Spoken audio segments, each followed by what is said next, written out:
You've been lied to about sleep. They told you it comes when you finally stop worrying, when your room is perfectly quiet, when your body is completely tired. But if that were true, why do so many people collapse into bed exhausted, only to lie awake staring at the ceiling, trapped in thoughts they can't turn off? Why do you wake up in the morning still tired, still heavy, as if your body never truly rested? The truth is, deep sleep isn't something you force. It's something you fall into when your mind and heart finally let go. And for centuries, Buddhist stories have held the secret.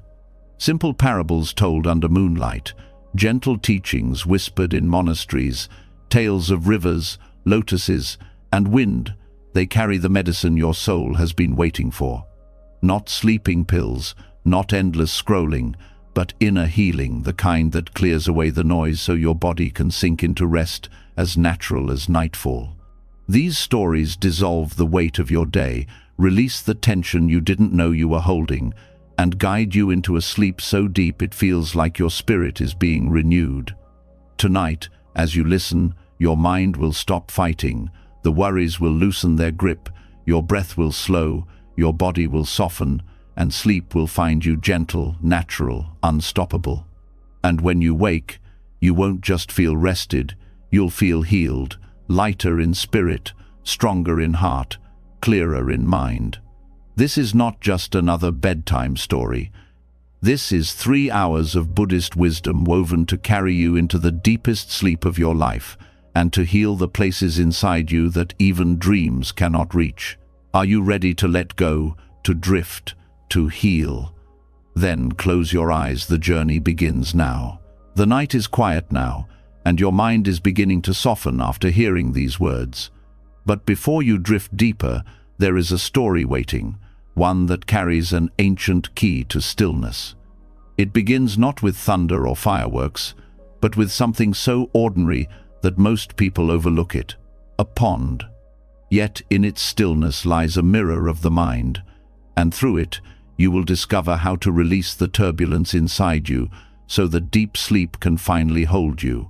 Long ago, in a small Buddhist monastery hidden between hills, a young monk was restless. Each night he closed his eyes and tried to meditate, but his thoughts pulled him in every direction. He worried about his future, replayed the mistakes of his past, and found himself trapped in storms of thought that left him drained even after hours of sitting. One evening, his teacher led him outside to a pond at the edge of the temple grounds. The moonlight rested on the surface, but the water was disturbed, rippling with every gust of wind. "Do you see this water?" the teacher asked softly. "This is your mind when you cling to thoughts. You cannot see the moon clearly when the surface is shaking." The monk leaned closer, noticing how the reflection twisted and broke into fragments. "And what happens when the wind stops?" the teacher continued. The young monk waited in silence, and as the air grew still, the ripples settled until the water reflected the moon perfectly. In that moment, the monk understood. The pond is not special. It does not force itself into calmness. It only settles when nothing disturbs it. The same is true for the mind. When we stop feeding it with constant judgment, analysis, or resistance, it naturally returns to stillness. This story is not about magical powers. It is about the art of allowing. Sleep becomes possible not when you demand it, but when you let the pond of your mind rest without interference.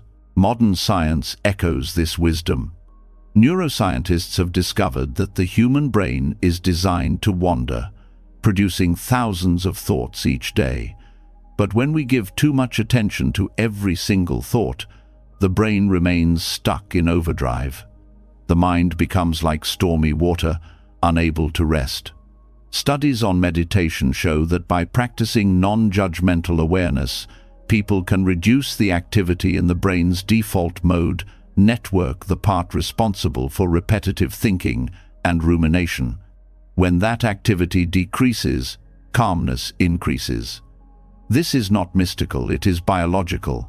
What the monk saw in the pond centuries ago is the same truth revealed by brain scans today. A settled mind is a natural mind.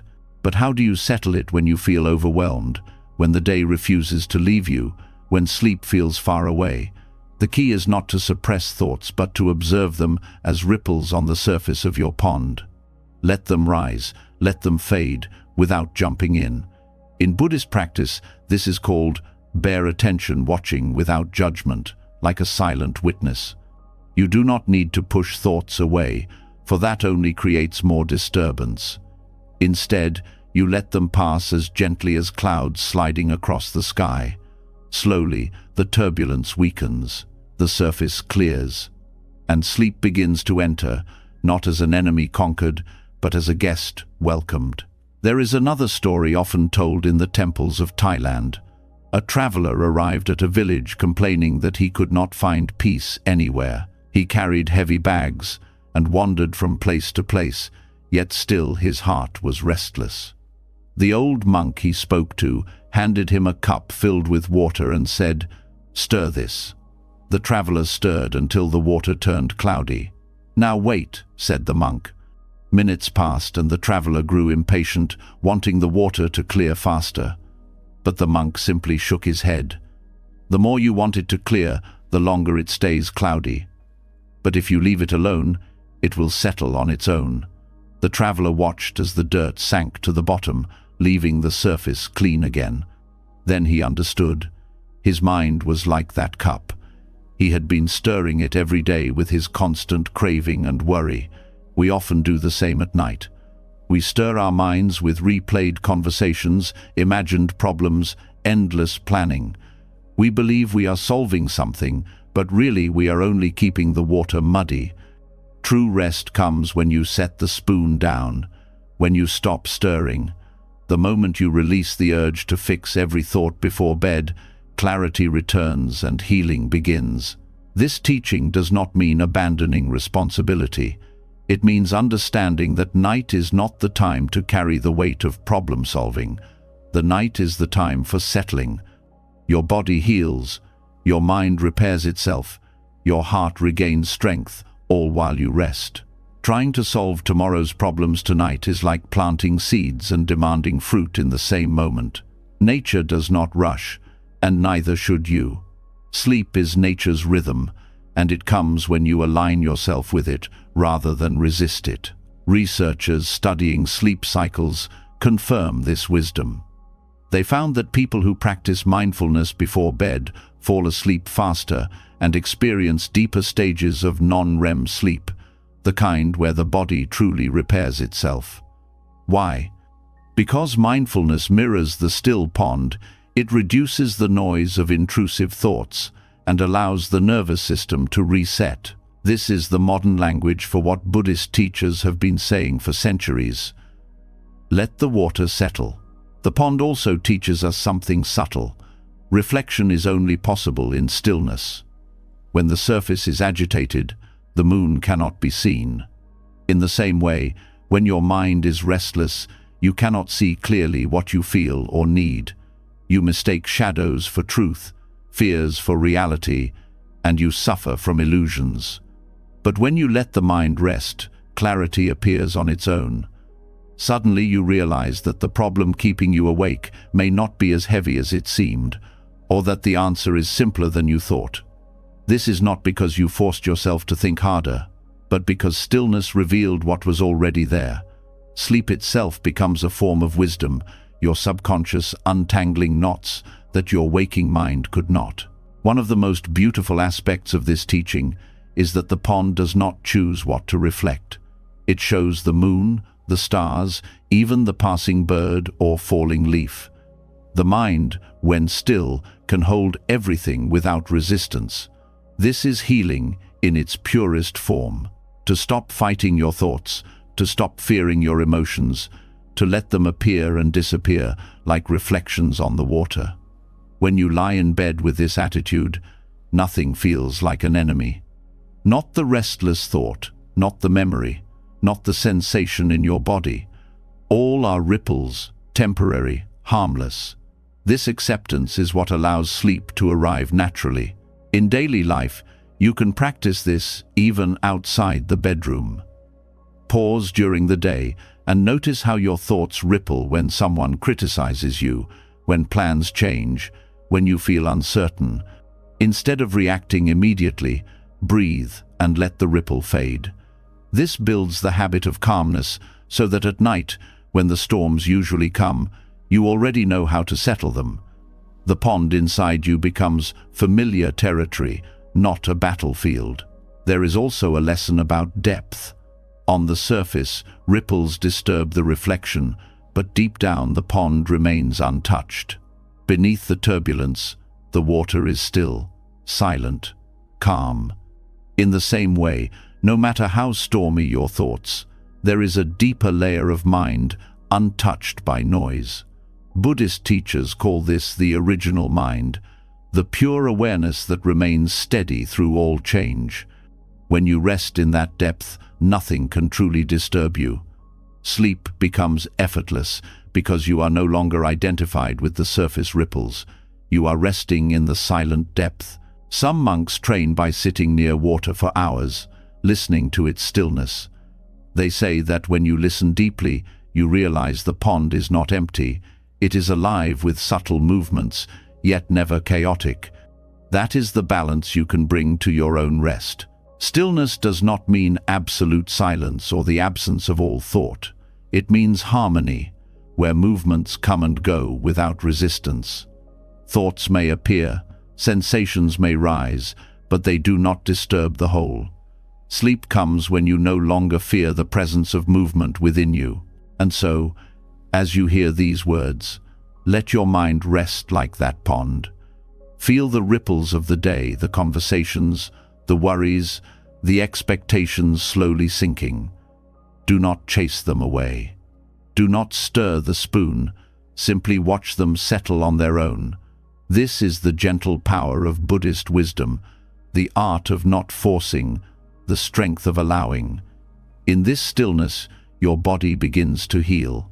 Your mind clears, your spirit breathes again, and sleep comes, not as something earned, but as something given. The pond has taught us how the mind clears when it no longer fights with itself, how sleep arrives when we stop stirring the water of thought. Yet stillness is only one part of the path. There is another wisdom in nature, one that shows us not only how to be calm, but how to release, how to bend without breaking, and how to let go of what we hold too tightly. It lives in the quiet groves of bamboo. To walk among them is to feel a different kind of teaching, one that carries the secret of resilience and surrender, and tonight these stories will show you how that secret can free your heart from the weight of daily burdens, so that rest can finally deepen. The bamboo has always been revered across Asia, not only for its strength but for its humility. Unlike the oak that resists the wind, bamboo bends and rises again. In typhoons, whole forests of bamboo sway, bowing so low they almost touch the ground. Yet when the storm passes, they stand tall once more. Farmers and monks watched this for centuries and came to see in it a living parable of the mind. To resist life's winds is to break, to yield is to endure. And this endurance is not weakness, it is strength that flows rather than shatters. In sleep, the same wisdom applies. If you cling tightly to thoughts, to worries, to the need for control, you resist the natural rhythm of rest. But if you allow your mind to bend, to release its grip, you will rise restored when the night has passed. There is an old Zen story of a master walking with his student through a bamboo grove after a storm. Many stalks were bent, weighed down by rain, and the student asked if they would die. The master shook his head and smiled. By morning, they will rise again. Their secret is not in fighting the rain, but in letting it fall.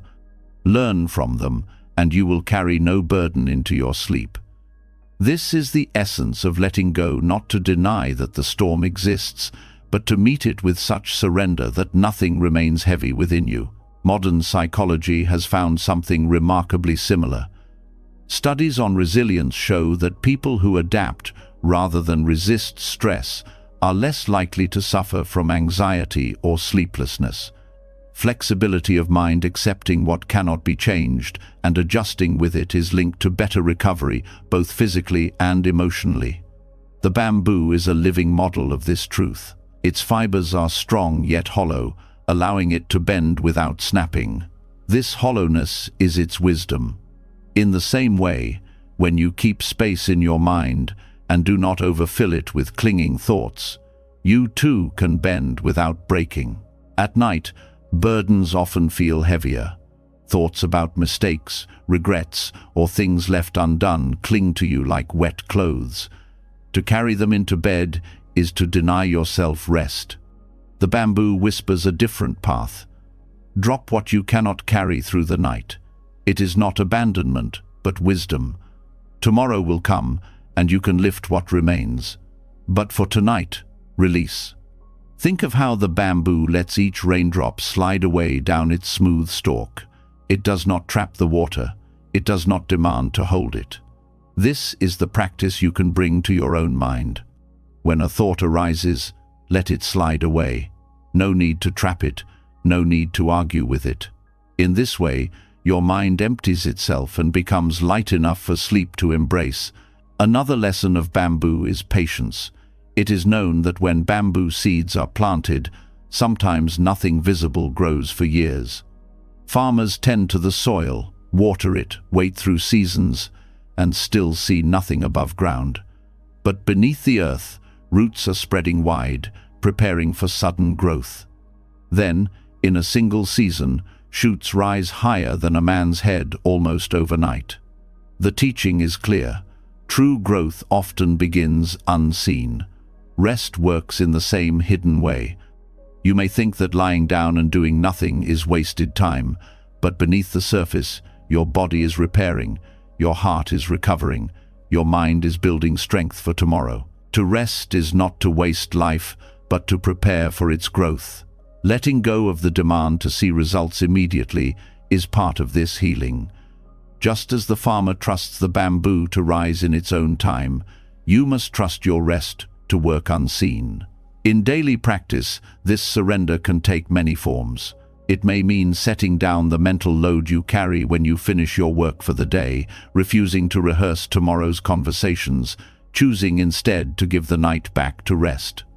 It may mean forgiving yourself for not finishing everything, for being imperfect, for being human. Forgiveness itself is a form of letting go. Without it, your sleep will always be shallow, for your heart cannot rest when it still clings to self-punishment. The bamboo teaches kindness through release. No stalk resents the rain that bends it.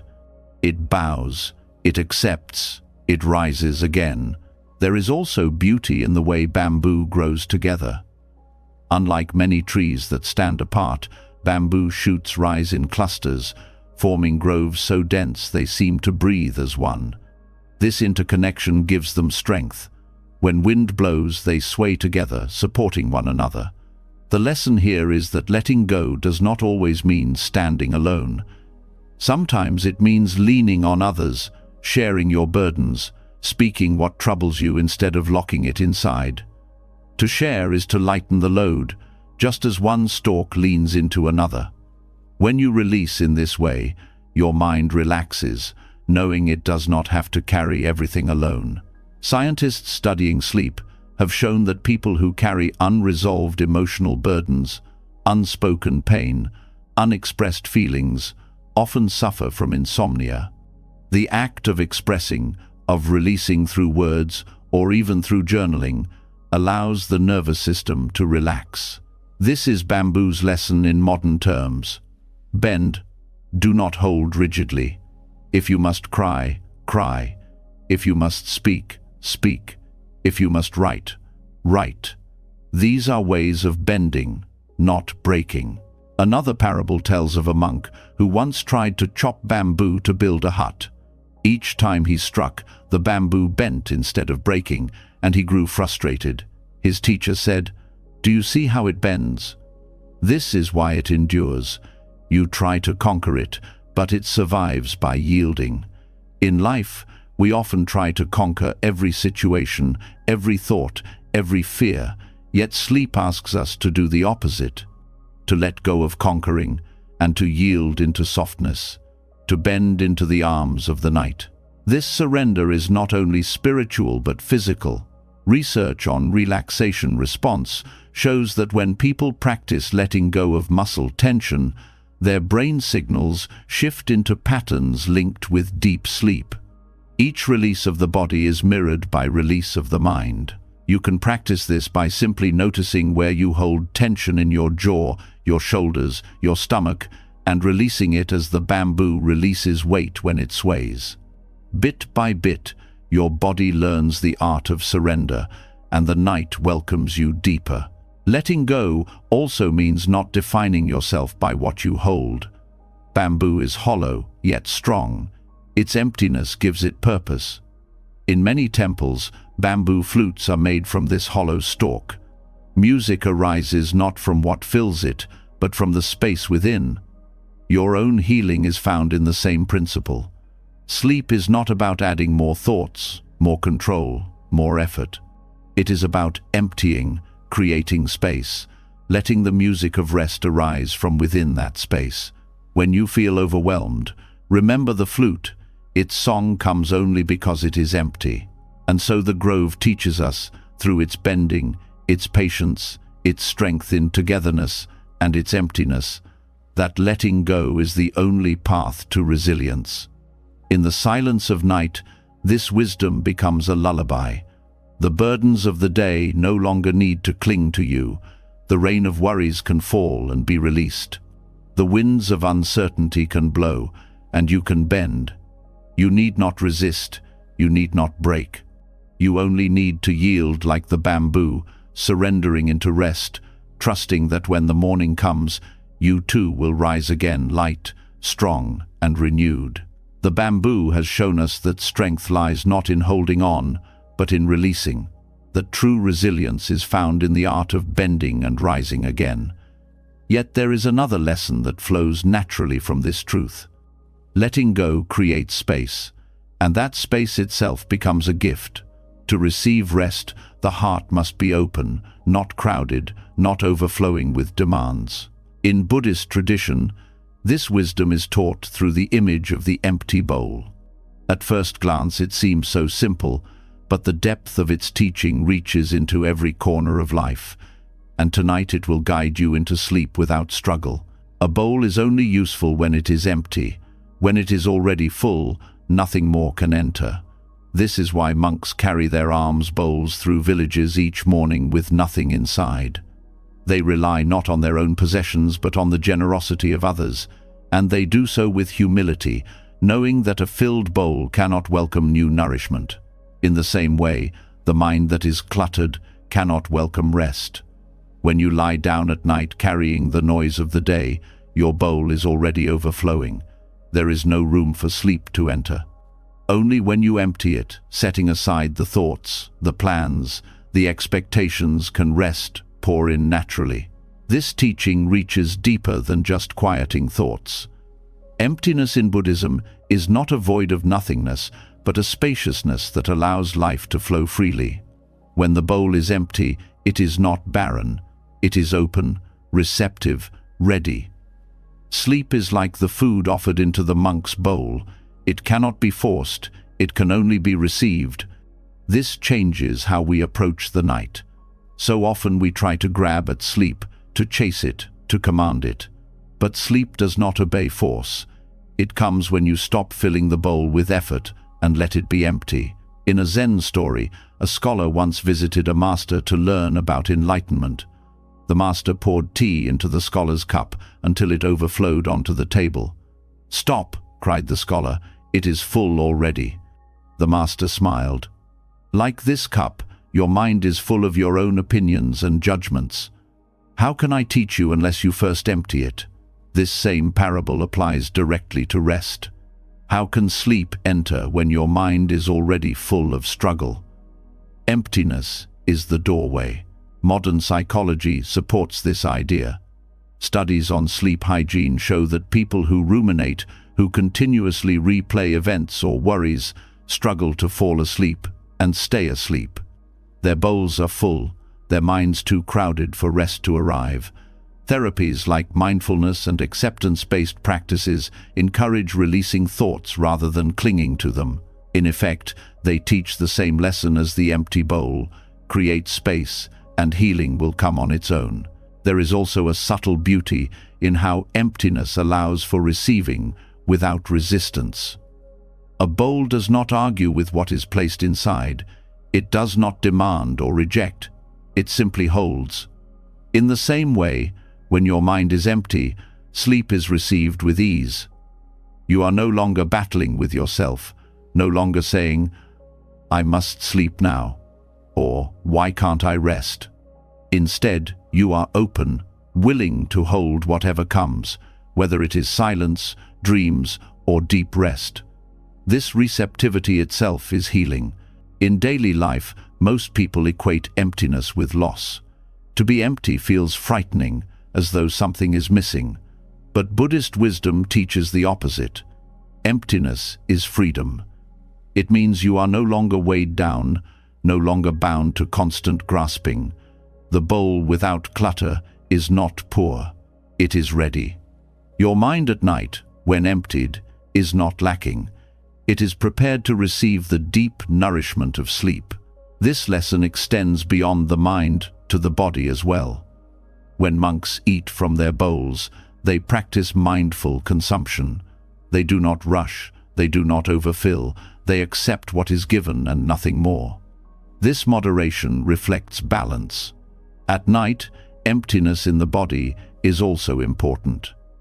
Heavy meals, stimulants, and excess activity all keep the body too full to rest. To come to sleep with lightness, neither starved nor stuffed, neither exhausted nor overstimulated, is to prepare the bowl of the body to receive rest. Another story tells of a monk who cleaned his bowl each night, carefully washing away every grain of rice before placing it upside down on the shelf. One day, a novice asked why he was so meticulous. The elder replied, "If I leave even a little behind, ants will come. Small things attract more, until the bowl is no longer clean. To keep it pure, I must empty it fully each night." This is a mirror for our own habits. If you leave small thoughts unresolved, they multiply. A minor worry can become a swarm of restless energy, preventing rest. To truly receive sleep, you must clean the bowl of your mind, even of the smallest grains of concern. In science, this clearing is reflected in the role of the brain's glymphatic system, which activates during deep sleep to wash away toxins and waste. Just as the monk cleans his bowl to keep it pure, your body requires emptiness to begin its nightly cleansing. When you surrender to sleep, your brain literally rinses itself, leaving you refreshed in the morning. But this natural process can only begin when you stop filling the bowl with thought and tension. The bowl also symbolizes humility. To carry it empty into the world is to admit need, to accept dependence. At night, this humility is essential. To fall asleep is to admit you cannot control everything. You cannot hold the world together by staying awake. You must surrender, acknowledging your limits, allowing life to continue without you for a while. This humility itself is a form of emptiness, a recognition that you are not meant to carry every burden endlessly. When you set them down, sleep embraces you. There is wisdom, too, in the shape of the bowl, open, curved, with no sharp edges. It accepts whatever is given. This openness is what you can cultivate before sleep. Instead of fighting dreams, resisting feelings, or forcing relaxation, you can become like the bowl, round, open, soft. Let what comes, come. Let what leaves, leave. This gentle receptivity prevents the inner struggle that so often robs rest. In daily practice, you can empty your bowl in many ways. Some people find it through meditation, watching their breath until thoughts fade. Others find it through journaling, pouring out their worries onto paper so that the mind is no longer crowded. Some find it in prayer, handing their burdens to something larger. All are acts of emptiness, of creating space. What matters is not the form, but the intention. to arrive at night with a bowl ready to receive. This is also why rituals before bed are so powerful. Monks chant, bow, and prepare their bowls with care. These small acts tell the mind it is time to empty. You too can create such rituals, dimming the lights, setting aside your phone, drinking a warm cup of tea, breathing deeply. Each act is a grain removed from the bowl, each one a signal that the day is done and the night has begun. Over time, these rituals carve a pathway to emptiness that welcomes sleep effortlessly. Let us not forget that an empty bowl can be shared. In monasteries, food is often distributed among monks, each one offering and receiving in turn. This practice reminds them that life is not about holding tightly but about flow. In your own rest, sharing may mean releasing burdens in conversation, allowing others to support you, or offering kindness so that your heart is not heavy with resentment. To forgive, to share, to release these acts empty the bowl of bitterness and make space for peace. And so, the empty bowl teaches us that sleep is not something to grasp but something to receive. It shows us that emptiness is not loss but readiness, that humility and release are the gateways to healing rest. When your mind is cluttered, when your body is tense, when your heart is heavy, you must set them down. Empty the bowl. Only then can the nourishment of deep sleep enter and renew you. When you wake, you rise with a bowl ready again to meet the day, knowing that each night you can return to this practice of emptiness, this gift of rest received without struggle. The bowl has taught us that true rest is not taken by force, but received through emptiness, through the willingness to set aside what is already full and allow the night to pour into us. Yet the path does not end there. Emptiness opens the way, but what grows from that emptiness is a mystery of its own. For in the still hours, when the world grows silent and the weight of the day has faded, a hidden flower begins to unfold, one that few ever see. It is the lotus that blooms at night, a rare symbol of healing that speaks not through brightness, but through the quiet work of darkness. The lotus has always carried meaning in Buddhist teachings. Rising from mud yet opening into pure petals, it embodies the truth that beauty and clarity emerge from struggle and obscurity. Most people know the lotus as a flower of daylight, a symbol of enlightenment shining in the Sunday. But some species open only under the moon, hidden from the gaze of the busy world. They are quiet healers, teaching that transformation often happens in places unseen. When you close your eyes to sleep, your body and spirit enter the same kind of silence.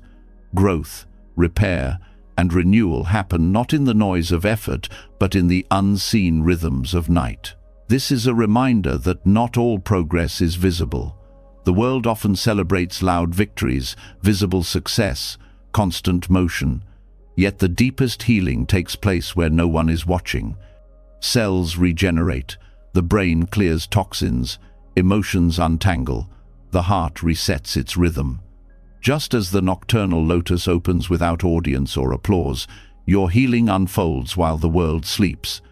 Accepting this truth allows you to let go of the pressure to always see or measure your progress. Sleep teaches that not everything valuable must be visible to be real. There is a story told of a monk who sat by a pond at dusk, waiting for the famous lotus flowers to close. But one remained, pale and luminous, opening wider as the night deepened. He realized then that its beauty was reserved not for the sun, but for the moon. The lesson he carried was that each being has its own rhythm, its own season of blooming. You may not thrive in the same ways or times as others, but that does not make your growth any less true. At night, when you feel still and hidden, your own lotus may be opening quietly within, guiding your healing in ways the world cannot see. Modern science confirms the wisdom of hidden growth. During the deepest stages of sleep, the brain consolidates memories, strengthens learning, and balances emotions. The immune system releases proteins that repair tissues and fight illness. Hormones regulate growth and restore balance. None of this is visible in the moment, yet it is essential for survival. Just as the night lotus does not announce its bloom, your body's healing in sleep does not call attention to itself. But without it, life cannot flourish. The symbolism of blooming in darkness also carries an emotional truth. Many people associate the night with fear, loneliness, or uncertainty. Yet Buddhist teachings invite us to see night as sacred, as the time when silence reveals what light often hides. The lotus that opens in darkness teaches us to trust the unseen, to trust the process unfolding, even when we cannot name it. When you surrender to sleep, you step into this hidden garden where healing arises without your control. There is also resilience in this nocturnal bloom. To thrive in darkness requires adaptation, strength that does not depend on constant external validation. The night lotus does not need the sun to prove its worth. In the same way, your healing does not need to be displayed for others to recognize. Many struggles you carry are faced alone in silence. Many transformations occur within, unseen by the eyes of the world. Yet they are no less real. Sleep becomes the sanctuary where these hidden changes take place. In daily life, the lesson of the night lotus can shift how you view rest. Instead of dismissing sleep as passive or unproductive, you can see it as sacred work. To close your eyes is not to waste time, but to enter a secret chamber where your deepest healing takes place. The world may not value this silence, but your body and mind depend on it. By honoring sleep as a form of unseen blooming, you give yourself permission to rest fully without guilt. There is a story from Japan of an old gardener who tended lotus ponds.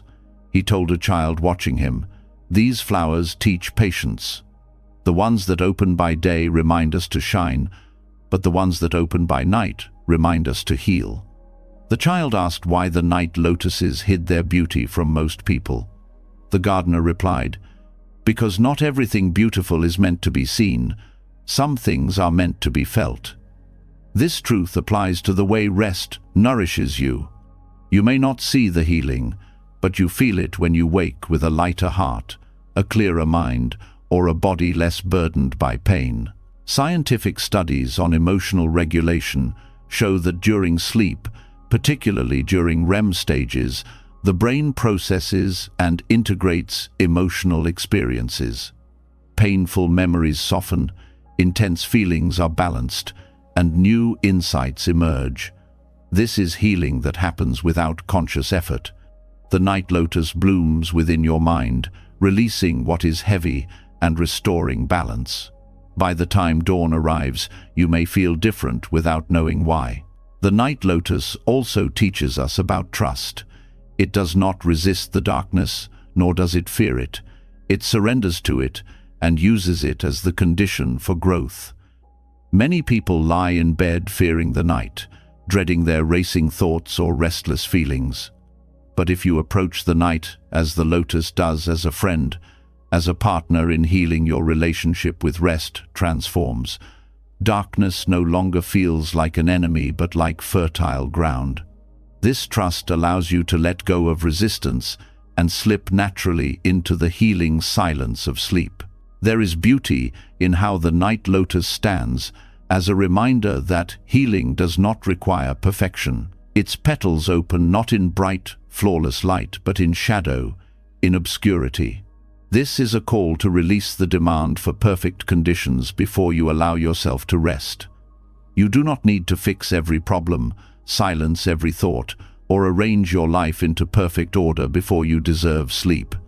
The lotus teaches that healing happens even in the midst of imperfection, even in the mud of confusion. To rest in darkness is to accept your humanity and allow life to work through you as you are. In practice, this means you can prepare for sleep not by chasing the perfect environment, but by cultivating acceptance. Yes, you may still have worries. Yes, there may still be noise or imperfection. But none of this prevents the lotus from blooming. None of this prevents healing from unfolding within you. By allowing rest to happen in imperfect conditions, You align with the natural wisdom of the night lotus. The nocturnal bloom also symbolizes the sacredness of silence. Silence is not empty, but full of unseen activity. The monks who meditate at night say the silence of those hours carries a depth unlike daytime. It is as if the world itself is resting, and in that collective stillness, your own mind can sink more deeply into peace. To listen to the silence of the night is to feel the lotus opening within you. Silence becomes not absence but presence, a companion guiding you into sleep. Another lesson comes from the lotus's roots. Though its flower rises above the water, its strength comes from anchoring deep in the mud. Healing, too, is rooted in the parts of you that are not always beautiful, to look at the pain, the mistakes, the shadows. At night, when the conscious mind rests, these roots are nourished. Sleep integrates your experiences, both light and dark, so that new growth can rise. This is the hidden work of healing, not erasing the mud, but transforming it into nourishment for your bloom. When you rise in the morning, you may never have witnessed the lotus bloom, yet its work was done. In the same way, you may not remember the hours of sleep or the details of dreams, but your healing has happened. The silence has carried you through renewal. Trusting this unseen process is the heart of the night lotus's teaching. You do not need to see it for it to be real. You only need to allow it. And so the lotus that blooms at night becomes a mirror of your own hidden healing. It teaches that rest is not emptiness but quiet transformation, that silence is not absence but presence, that darkness is not loss but fertile ground. To surrender to sleep is to enter the hidden garden where your lotus waits, unfolding its petals in the stillness of the night, renewing your body, softening your heart, and preparing you to meet the dawn renewed. The night lotus has shown us that healing does not need the light of day, that renewal often unfolds quietly in silence where no one sees. Yet silence itself has a voice, a movement that cannot be held but only felt. When monks sat through the long hours of darkness, they often listened not just to stillness, but to the shifting wind around them. That sound became their teacher, reminding them of impermanence, of the way everything moves and changes, of how no storm, no thought, no fear ever stays. To those who carry anxiety, the whispering wind holds a rare medicine, for it shows us that all things pass, and in knowing this, the heart can finally rest. The wind cannot be seen, yet its presence is undeniable. Leaves tremble, doors creak, grasses bend, and the air itself changes with each current. Monks called it a perfect teacher because it never stays still. To listen to the wind is to hear the truth of impermanence expressed through sound. No gust lasts, no silence remains forever. One moment passes into the next without clinging. When you understand this deeply, you begin to see your own worries in the same way. Anxiety feels endless only when you believe it is permanent. But like the wind, it rises, shifts, and falls away. There is an old tale of a monk who meditated beside a bamboo grove each evening. The wind would rush through, filling the air with rustling. At first, he found it distracting. But as the seasons passed, he realized that the sound was never the same twice. Some nights it was gentle, other nights harsh, sometimes sudden, sometimes fading. He began to see his own thoughts reflected in that rustling, unpredictable, passing, never fixed. The realization freed him from the need to control them. He said to his students, "When you hear the wind, you hear the truth that nothing lasts. Why then cling to what was never yours to keep?" This teaching is central to easing the restless heart at night. Anxiety often grows from the illusion of permanence. You feel as though the problem, the pain, or the uncertainty will never end. The mind clings, replaying it endlessly, feeding fear. But when you bring the awareness of impermanence, you cut through that illusion. Just as no gust of wind can hold its strength forever, no feeling, no thought, no circumstance endures unchanged. To rest is to trust this truth, to let the current move without resistance. Modern science reflects this ancient insight. Research on emotional states shows that feelings, even intense ones, have natural lifespans. Neuroscientists found that most emotions, when left alone, last only about 90 seconds before the body resets. What prolongs them is the mind's constant replay, the clinging to stories. Anxiety becomes endless, not because of its nature, but because of our attachment to it. The wind teaches another way. It does not grasp the gust that just passed, nor hold the one about to come.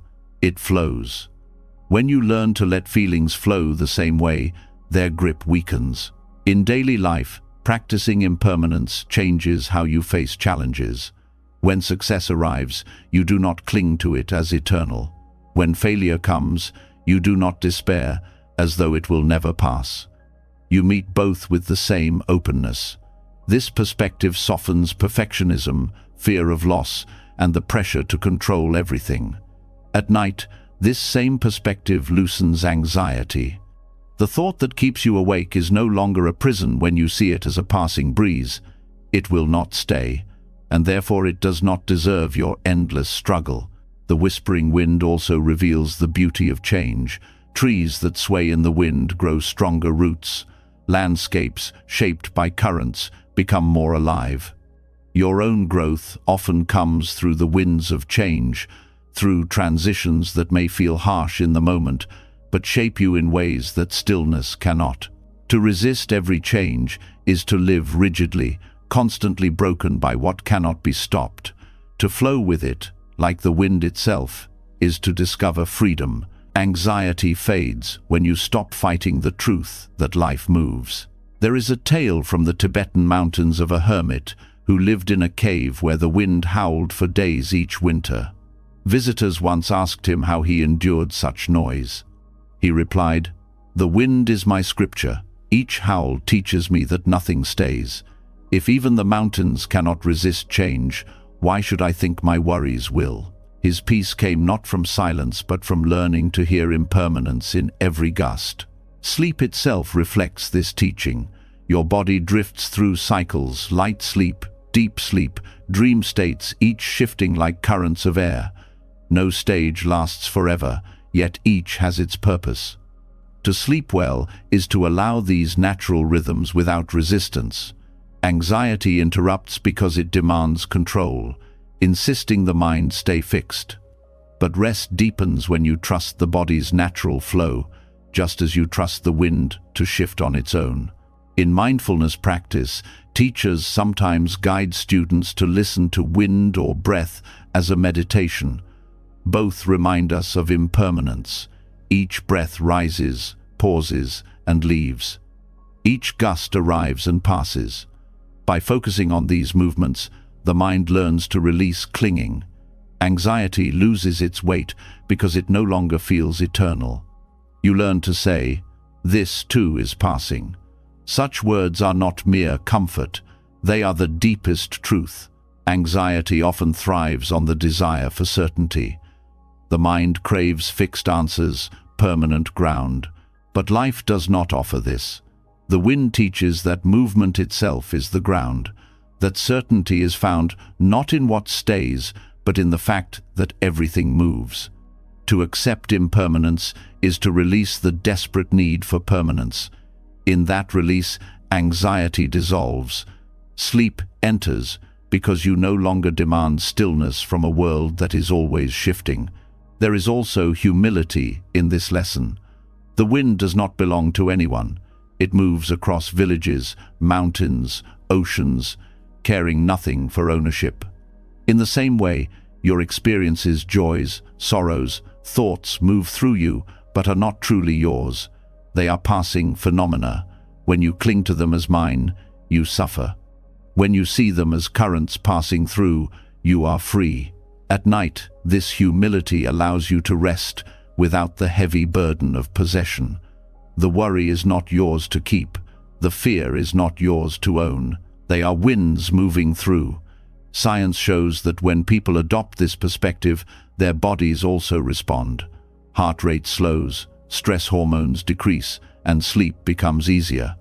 Letting go of ownership over passing states literally shifts the nervous system into balance. The body knows how to rest when the mind stops grasping. The whispering wind also carries a gentler teaching about beauty. Many people love the sound of wind in leaves or grasses because it feels soothing, yet it is the same force that can also be harsh. This paradox mirrors life itself. Change can feel painful in one moment and beautiful in another. To embrace impermanence is to see both sides without judgment. In the context of rest, this means allowing even discomfort to be part of the flow. You do not need perfect conditions to sleep. You only need to stop resisting the conditions that exist. There is a final story of a teacher who told his students to hold their breath as long as they could. When they gasped for air, he said, "This is how you cling to what must pass." When you let go, breath returns freely. So it is with every experience. Clinging suffocates, release brings life. At night, holding tightly to thoughts suffocates rest. Letting them move like breath, like wind, restores your natural rhythm. And so, the whispering wind becomes a teacher of the heart. It shows that nothing you fear is permanent, that change is the law of life, that anxiety dissolves when you stop clinging to what must move. In the darkness of night, when the air stirs around you, you can hear this truth directly. Each current is a reminder, all things pass. With that knowledge, the restless mind softens, the anxious heart eases, and sleep arrives as naturally as the breeze fades into silence. The whispering wind has reminded us that everything moves and nothing lasts, that even the strongest storm eventually softens, and that by trusting this flow, we can release the weight of anxiety. Yet there is another sound that has guided seekers for centuries, a sound not carried by nature's breath, but by human hands shaping metal into a voice of stillness. As dusk settles over monasteries, a bell is struck, and its deep resonance spreads across fields and villages.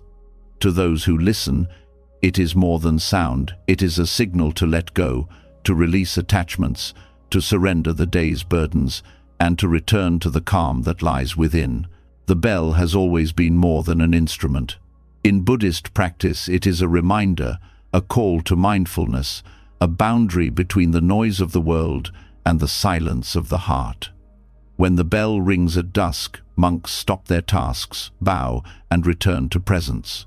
The act itself teaches that release is not about removing life's challenges, but about pausing to see them differently. In the fading light, the bell tells us, "The day is complete. What is done. What is left will wait." This is the wisdom that allows rest to begin. There is an old story of a novice monk who struggled with endless thoughts during meditation. Each evening, as the bell rang, he found his mind still clinging to chores, conversations, and worries. One night he asked his teacher how to silence the noise inside. The teacher said, "When the bell sounds, do not hear it as metal striking. Hear it as your attachments dissolving." The next evening, when the bell rang, the monk pictured his worries scattering with each vibration. For the first time, he felt stillness. The teaching was not in the sound itself, but in the meaning he gave it. The bell became a doorway into letting go. This practice reflects a deeper truth. Release requires ritual. The human mind clings by habit, and habits are not broken by effort alone, but by replacing them with new patterns. The monastery bell creates such a pattern. It signals closure, inviting the mind to shift. In modern life, we often miss these transitions. Work flows into evening, screens glow into night, and the mind never receives the signal that it is time to let go. By creating your own form of bell, whether through sound, stillness, or ritual, you can restore this boundary. The brain responds powerfully to cues, and with them, rest becomes easier. Neuroscience has found that auditory signals, especially deep resonant tones, can trigger relaxation responses in the nervous system. Low-frequency vibrations, slow heart rate, lower blood pressure, and shift brain waves into calmer states. This is why bells, gongs, and chimes have been used across cultures for meditation. Their resonance does not simply fade into silence, it lingers, carrying the listener inward. When used at the end of the day, this sound helps the body know it is safe to release. The bell also carries symbolic meaning. Its shape, open and hollow, reflects emptiness, and its voice arises only when struck. This reminds us that calm is not separate from life's impacts. Just as the bell needs a strike to produce sound, our hearts often grow through challenges. Yet even when struck, the bell does not cling to the blow. It transforms it into resonance that fades into peace. To live like the bell is to accept life's strikes, but release them into sound, not carry them as scars. At night, this means letting the events of the day echo once and fade. No need to replay them endlessly. The sound has been made, let it dissolve. There is also a collective aspect to the bell. In monasteries, when it rings, every monk hears the same call. It unites them in shared presence. This teaches us that release is not only personal but communal. When you hear a bell, you remember that countless others are also letting go, also surrendering, also resting. You are not alone in this practice. This sense of shared release can ease the loneliness of struggle. Knowing others are also laying down their burdens makes your own release lighter. A folk tale from Vietnam tells of a village where each evening the monastery bell echoed across rice fields. Farmers, hearing it, would stop their work, set down their tools, and bow toward the sound. They said the bell reminded them that rice could wait, but the spirit could not. The harvest would always return, but the moment to be present would not. This wisdom applies equally to our own restless minds. The tasks, the worries, the lists, they will return, but the chance to rest, to be present, to release that moment, once lost, is gone. The bell teaches us to honor it. Modern rituals can adapt this lesson. Many people use gentle sounds, wind chimes by a window, a singing bowl at the end of meditation, or even the chime of a clock to mark closure. What matters is not the sound itself, but the meaning you assign. If you decide that each tone signals release, your body learns to respond. Over time, the simple act of hearing it becomes enough to guide you into calm. In this way, you create your own monastery bell at dusk, even in the midst of modern life. The bell also embodies time. It is struck at specific hours, dividing day from night, activity from rest. This rhythm teaches that release has its place. Many people resist rest because they feel it steals time from productivity, but the bell shows that rest is built into the rhythm of life. Just as breath requires exhale as well as inhale, life requires release as well as striving. The bell at dusk tells you, the time for striving is over. The time for release has come. In meditation practice, teachers often guide students to listen deeply to a bell. The instruction is to follow the sound until it disappears completely, hearing not only the strike but the fading resonance. This practice trains the mind to stay present, to notice subtlety, to appreciate the fading as much as the beginning. Applied to life, it teaches us to let attachments fade without clinging. Each worry, each desire, each memory can be heard as a bell arising, resonating, and dissolving. When you listen this way, sleep becomes easier because you are no longer chasing echoes. The bell's voice also connects to the body. Vibrations pass not only through the ear, but through the chest, resonating with the heart. Monks describe this as the bell speaking to the soul. In modern terms, vibration calms the vagus nerve, which regulates relaxation and sleep. This is why many find deep tones grounding.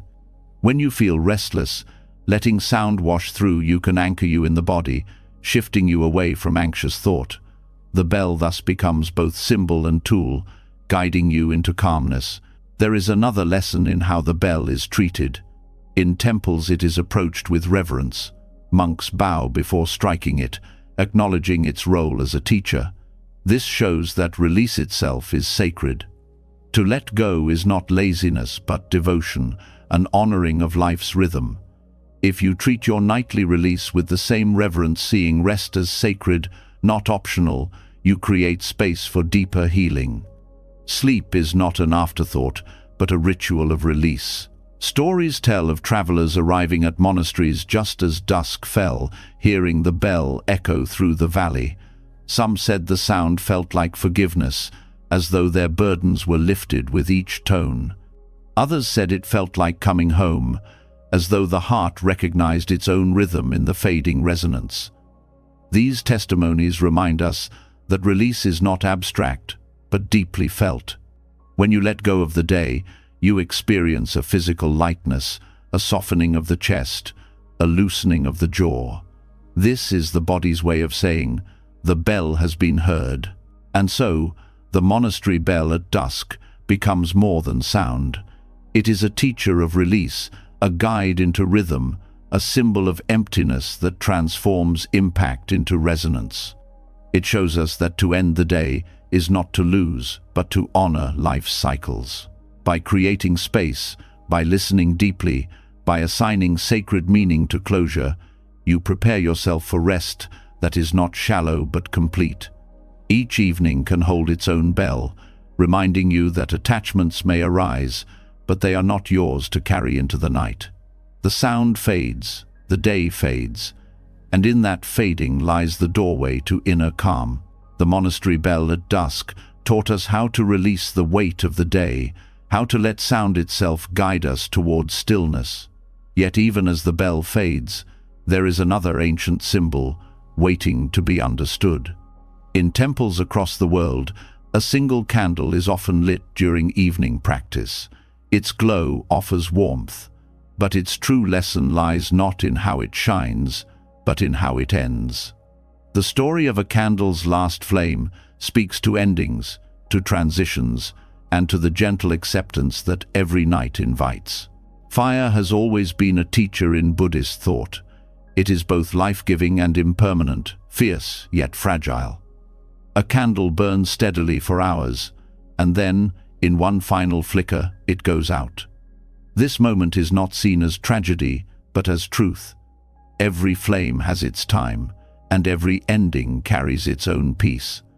When monks speak of rest, they often compare it to a candle's last flame. The body and mind glow through the day, offering warmth and energy, and at night they naturally dim. To resist this dimming is to suffer, but to allow it is to honor the rhythm of life. There is a story of a master who held a candle before his students and asked them to watch it closely. The flame danced, wavered, and then burned evenly. Hours later, as the wax melted low, the flame weakened and went out. The master said, "This is every life, every day, every breath. To fight the ending is to fight nature. To accept it is to find peace."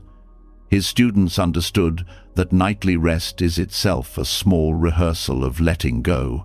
Each time we sleep, we practice the art of surrender, releasing the flame of wakefulness without fear. This teaching reaches beyond sleep into how we approach transitions. Many resist endings of conversations, of relationships, of seasons clinging to the warmth of what has been. Yet every ending is also a beginning. The candle's flame, when it dies, becomes smoke rising into air, light stored in memory, warmth lingering in the room. In the same way, when the day ends, it does not vanish, but transforms into the rest that sustains tomorrow. By accepting this transformation, you release anxiety about what is lost and rest into trust that nothing truly disappears, it only changes form. Modern psychology echoes this wisdom. Therapists who study resilience emphasize the importance of closure rituals, small acts that help the mind accept endings without clinging. These rituals are like watching a candle burn out, guiding us gently into acceptance. People who practice such rituals before bed, writing down worries, dimming lights, or saying words of gratitude, find that sleep comes easier. The brain recognizes the transition and allows itself to rest. Just as the candle signals closure, these practices tell the nervous system it is safe to let go. The candle's flame also reveals the balance between effort and surrender. It burns only because wax and wick meet fire. Too much wax, and it smothers; too little, and it starves. The balance sustains it until its natural end. Our own energy works the same way. To live fully, we burn through activity, through connection, through thought. But if we never allow the flame to rest, we burn unevenly, either exhausting ourselves or losing purpose. Sleep is the balance, the natural dimming that prevents burnout. By honoring the nightly extinguishing of our flame, we preserve our ability to shine again at dawn. There is another story of a novice who feared death and clung desperately to life. His teacher gave him a candle and told him to watch it until it burned out. At first, the novice felt sorrow as the flame weakened, but then he noticed the beauty of its final flicker. It was delicate, graceful, and complete. He realized that endings are not enemies but teachers. Each night, when we surrender to sleep, we are not losing time but experiencing the grace of completion. The body, like the candle, rests so that new light may rise. In Buddhist practice, fire also symbolizes desire. It burns brightly, but consumes itself. Monks are taught not to extinguish desire by force, but to let it fade as the candle fades naturally when its fuel is no longer given. This too applies to rest. The desire to control sleep, to force it, often keeps us awake. But when we withdraw the fuel by releasing struggle, by loosening attachment, sleep arises naturally, and the flame of wakefulness fades without conflict. Scientific studies on sleep onset show that people who accept drowsiness instead of resisting it fall asleep more quickly. When participants were told to try to stay awake, many drifted off faster than when told to fall asleep now. This paradox mirrors the candle's teaching. The flame ends not by force, but by allowing conditions to complete themselves. Letting go, not grasping, is the key. The candle also speaks of presence. To watch a flame is to notice how it never holds still. It flickers, bends, stretches upward, contracts. Each moment is unique, yet the flame remains a flame. This is the nature of consciousness, ever-changing, never the same, twice, yet continuous. To see this clearly softens our fear of change. We realize that every moment of wakefulness, every stage of sleep, is simply another flicker of the flame. By honoring each without demand, we move through them peacefully. In monasteries, candles are often used during evening chants. Their light softens the space, and when the chants end, the flames are extinguished one by one. This ritual reflects impermanence and closure. It shows that even sacred practice ends, and its ending is part of its beauty. To bring this into daily life, you can create your own ritual of extinguishing, turning off lights slowly, closing your eyes with gratitude, breathing as though you are blowing out the flame of the day. These acts align your rhythm with the candle's truth. Completion is not loss, but preparation for renewal. Another lesson comes from the wax itself. As it melts, it feeds the flame, disappearing to give light. In the same way, each day we give our energy to tasks, relationships, and experiences. At night, we must allow what has been spent to rest. To expect constant burning without replenishment is to deny the law of nature.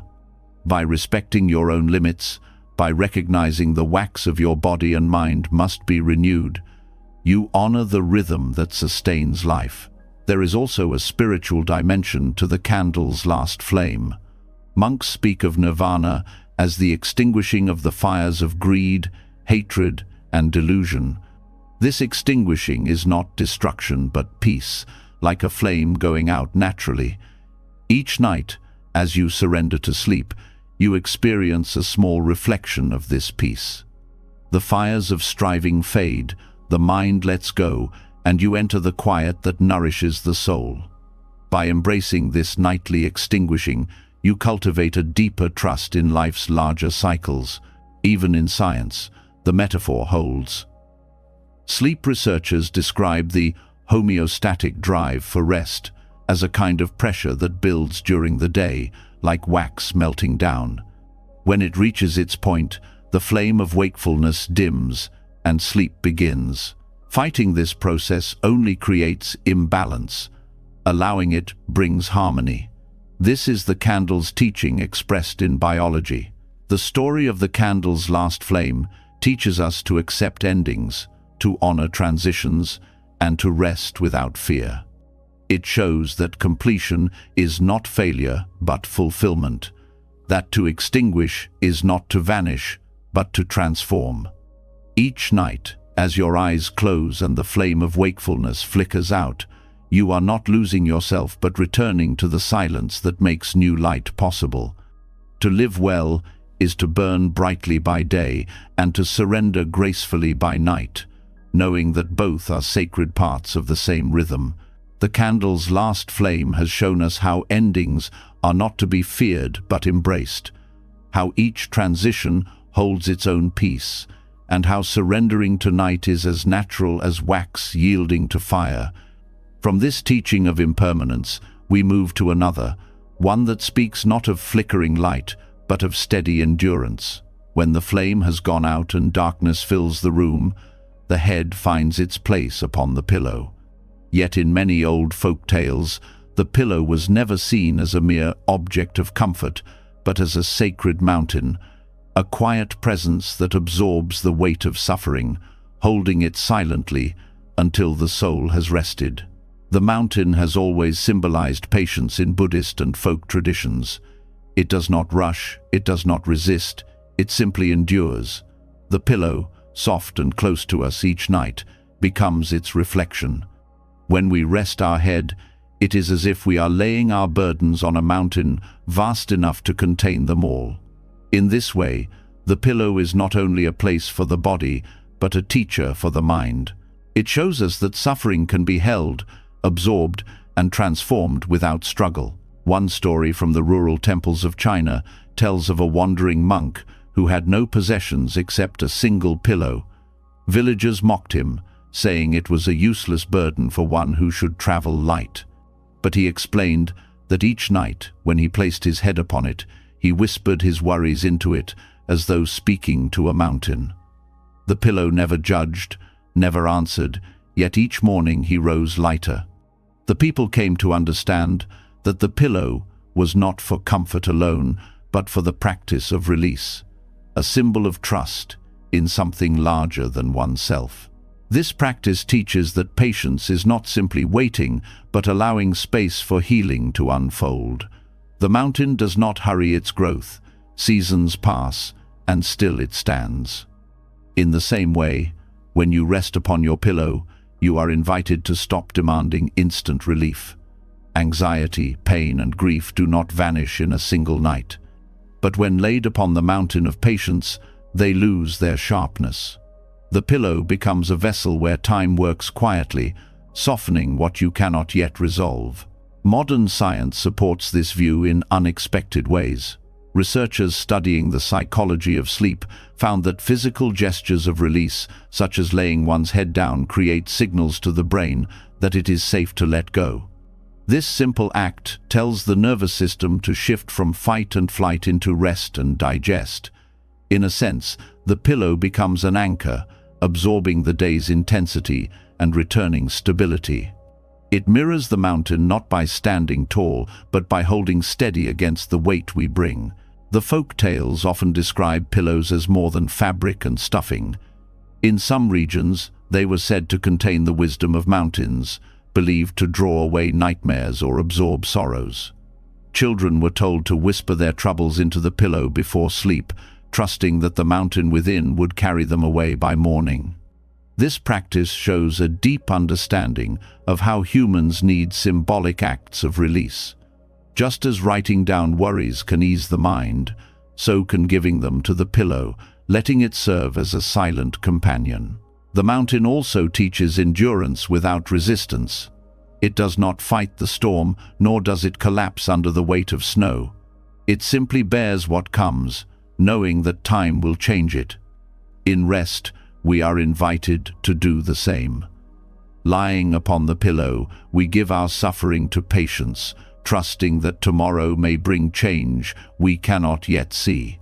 This patience is not weakness but wisdom.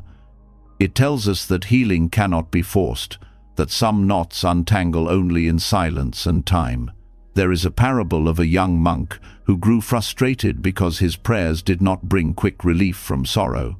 His teacher told him to place his pillow upon the ground and sit before it. "This pillow is a mountain," the teacher said.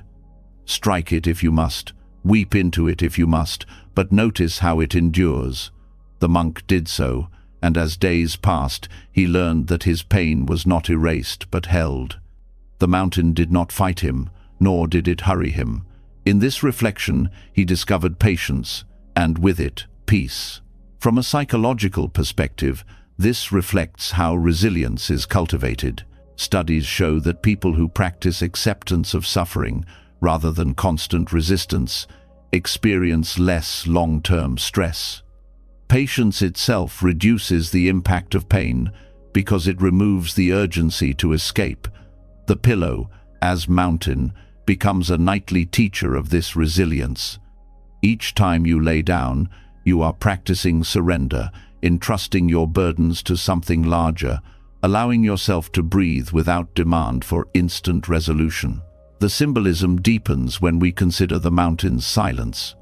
A mountain does not speak, yet its presence teaches more than words. The pillow, too, speaks in silence. It asks nothing, requires no explanation, and offers support without condition. For those who carry heavy thoughts, this silent companionship is healing. Words are not always needed. Sometimes the simple act of being held is enough. This truth applies not only to rest but to life. Patience often means holding space without rushing to fix.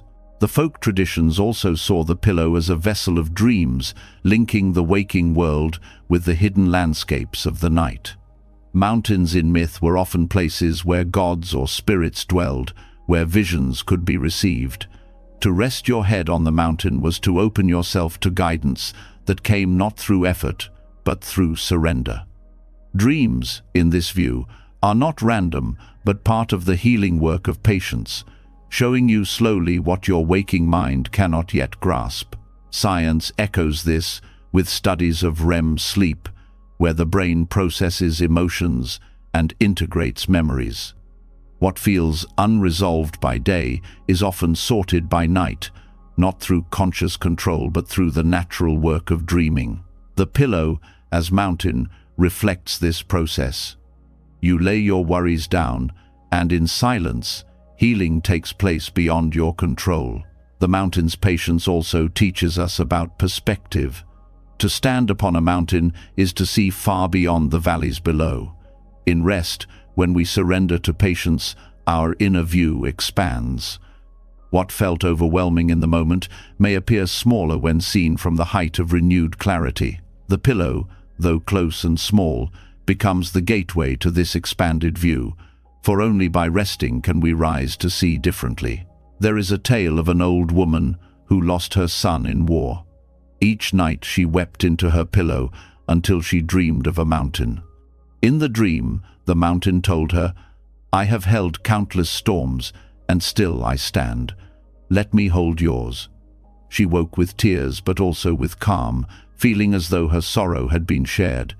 The story spread, and villagers began to speak of pillows as sacred mountains that absorb grief. In this way, folk wisdom carried the truth that patience and endurance are as healing as action.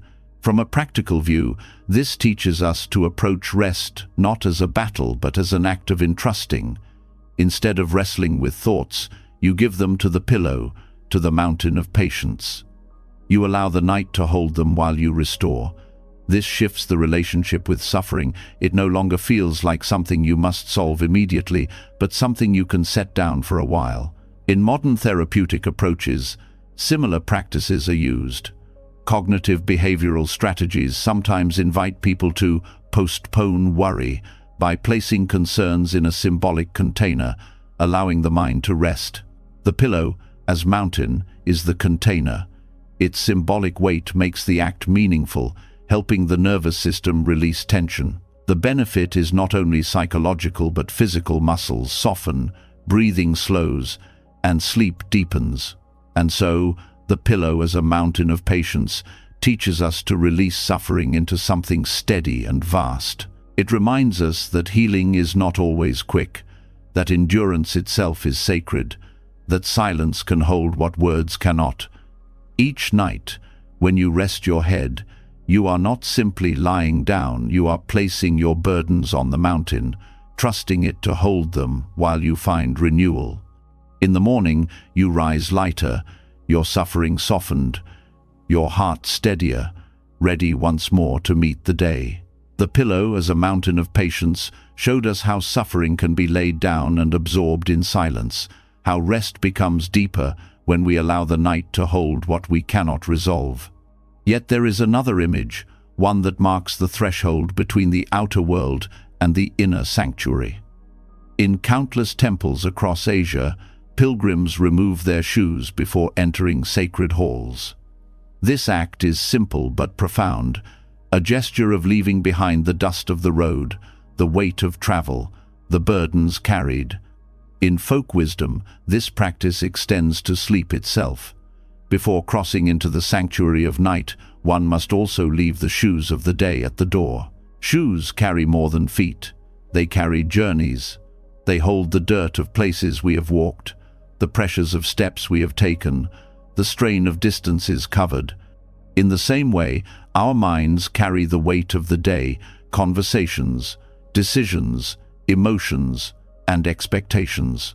To enter rest while still wearing these is to bring the dust of the road into the sanctuary of sleep. The teaching is clear. If you want the night to be pure, you must first remove what you have carried. There is a tale of a weary traveler who came to a monastery seeking food and rest. As he reached the door, the master stopped him and said, "Remove your shoes." The traveler obeyed, but the master pointed again and said, "Now, remove the road as well." Confused, the traveler asked what he meant. The master replied, "Your feet are clean, but your heart is still walking. Leave the road outside, or you will never rest within." The story reveals that rituals of release are not only physical but mental. Taking off the shoes becomes a metaphor for putting down the endless road of thought. In psychological terms, this reflects the importance of transitions. The human mind struggles when boundaries are blurred, when work seeps into night, when conversations replay into silence, when unresolved tasks haunt the body at rest. Creating symbolic acts of closure helps the brain shift states. Just as removing shoes signals the body that it has entered a safe space, intentional rituals before bed tell the mind that the day is complete. Without such acts, the nervous system remains alert, holding the weight of the road. Monks often describe shoes as containers of karma, holding the imprints of where one has been. To remove them before stepping into the sacred space is to acknowledge that the past steps need not dictate the present moment. Applied to sleep, this means recognizing that what you walk through today, mistakes, victories, conflicts, does not need to follow you into the night. You may acknowledge them, but you do not need to carry them across the threshold. Science supports this practice in surprising ways.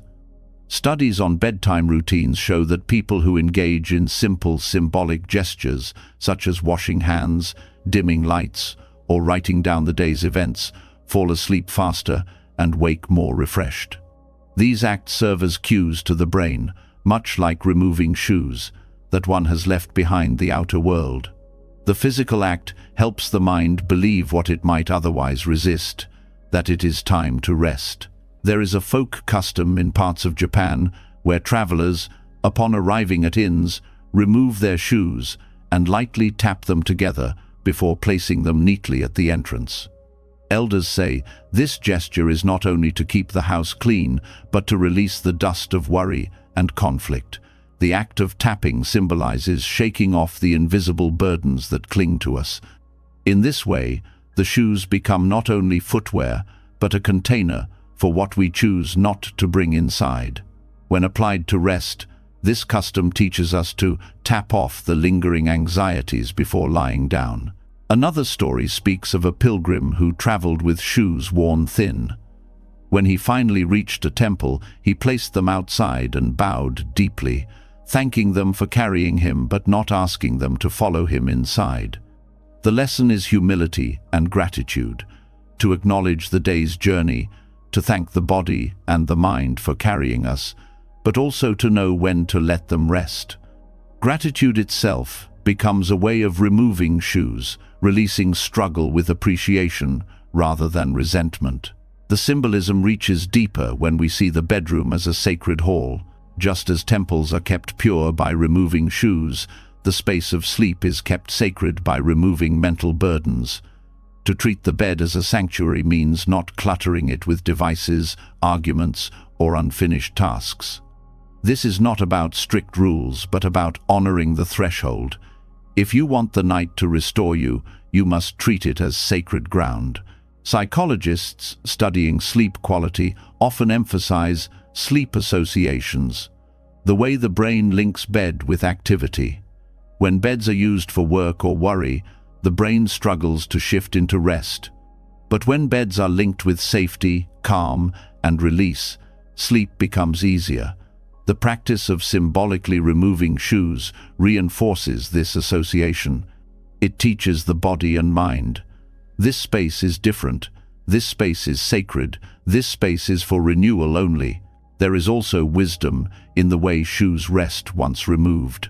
They are set aside, not destroyed. This teaches us that letting go does not mean denial. The tasks of the day, the struggles, the journeys, they remain, waiting for tomorrow. But they need not enter the night. To rest does not mean erasing responsibility, but pausing it. Shoes remind us that we can pick up the road again when dawn comes. Tonight, however, belongs to sanctuary. From a physiological perspective, this pause allows the body to heal.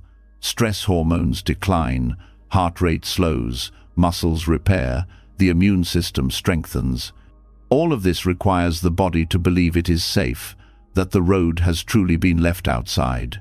Carrying the road inward keeps the body in defense, preventing the deep healing of sleep. To remove the shoes of the day is to allow the body to stop defending and start restoring. Another lesson emerges when we consider the shape of shoes. They are molded to protect feet against rough terrain. Yet once removed, the feet are free, soft, vulnerable, connected to the ground. In this vulnerability lies healing. To rest fully, we must remove not only physical shoes, but also the psychological armor we wear, roles, defenses, identities. Night is not the time to be strong or perform. It is the time to be bare, soft, and open to renewal. There is a practice in some Buddhist traditions where practitioners pause before bed and visualize placing their worries, regrets, and unfinished duties into their shoes. They then picture leaving those shoes outside the bedroom door. This visualization is powerful because the mind responds to symbols as if they were physical. By placing the weight into the shoes, you free yourself to cross into sleep unburdened. In the morning, you may choose to put them back on or not. The choice becomes conscious rather than automatic. In many folk tales, pilgrims who refused to remove their shoes were barred from sacred halls. The lesson was not about cleanliness, but about pride. To cling to the road is to deny the need for release. In our own lives, To refuse rest, to carry everything into the night, is to deny our need for sanctuary. The consequence is exhaustion, confusion, and suffering. But when we humble ourselves enough to set the shoes aside, we receive the gift of restoration. And so, the pilgrim's shoes left at the door become a timeless metaphor. They teach us that before stepping into the sanctuary of sleep, we must acknowledge the weight we carry and release it. We must treat rest as sacred, create rituals of transition, and honor the threshold between outer life and inner renewal. Each night becomes a pilgrimage, each bed a temple, each act of laying down a step into sanctuary. By leaving the shoes of the day behind, you enter the night lighter, freer, and ready to be restored. Leaving the pilgrim's shoes at the door has shown us the wisdom of releasing what clings to the body and the mind, of honoring the threshold between the dust of the road and the sanctuary of rest. Yet once we step across that threshold, there arises another challenge: what to do with the vulnerability of being unarmed, of standing bare without the armor of the day. In Buddhist-inspired folklore, this challenge is expressed through the story of the celestial carp, a fish that must leap across a moonlit stream to find freedom.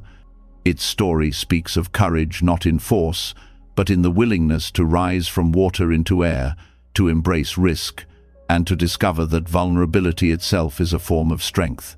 The carp has long held symbolic meaning in Buddhist and Asian traditions. In rivers, it swims against the current, never turning back, enduring obstacles with persistence. But the celestial carp goes further.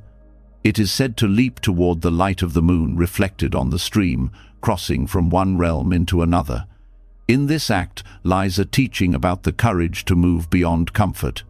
Water is safe, familiar, and sustaining, yet the carp must leave it, even briefly, to discover a freedom greater than what it has always known.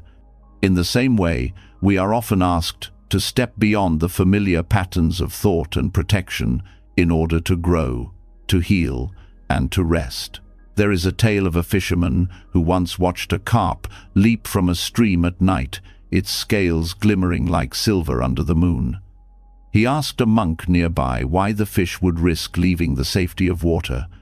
The monk replied, "Because it knows that only by rising above its element can it glimpse a greater world."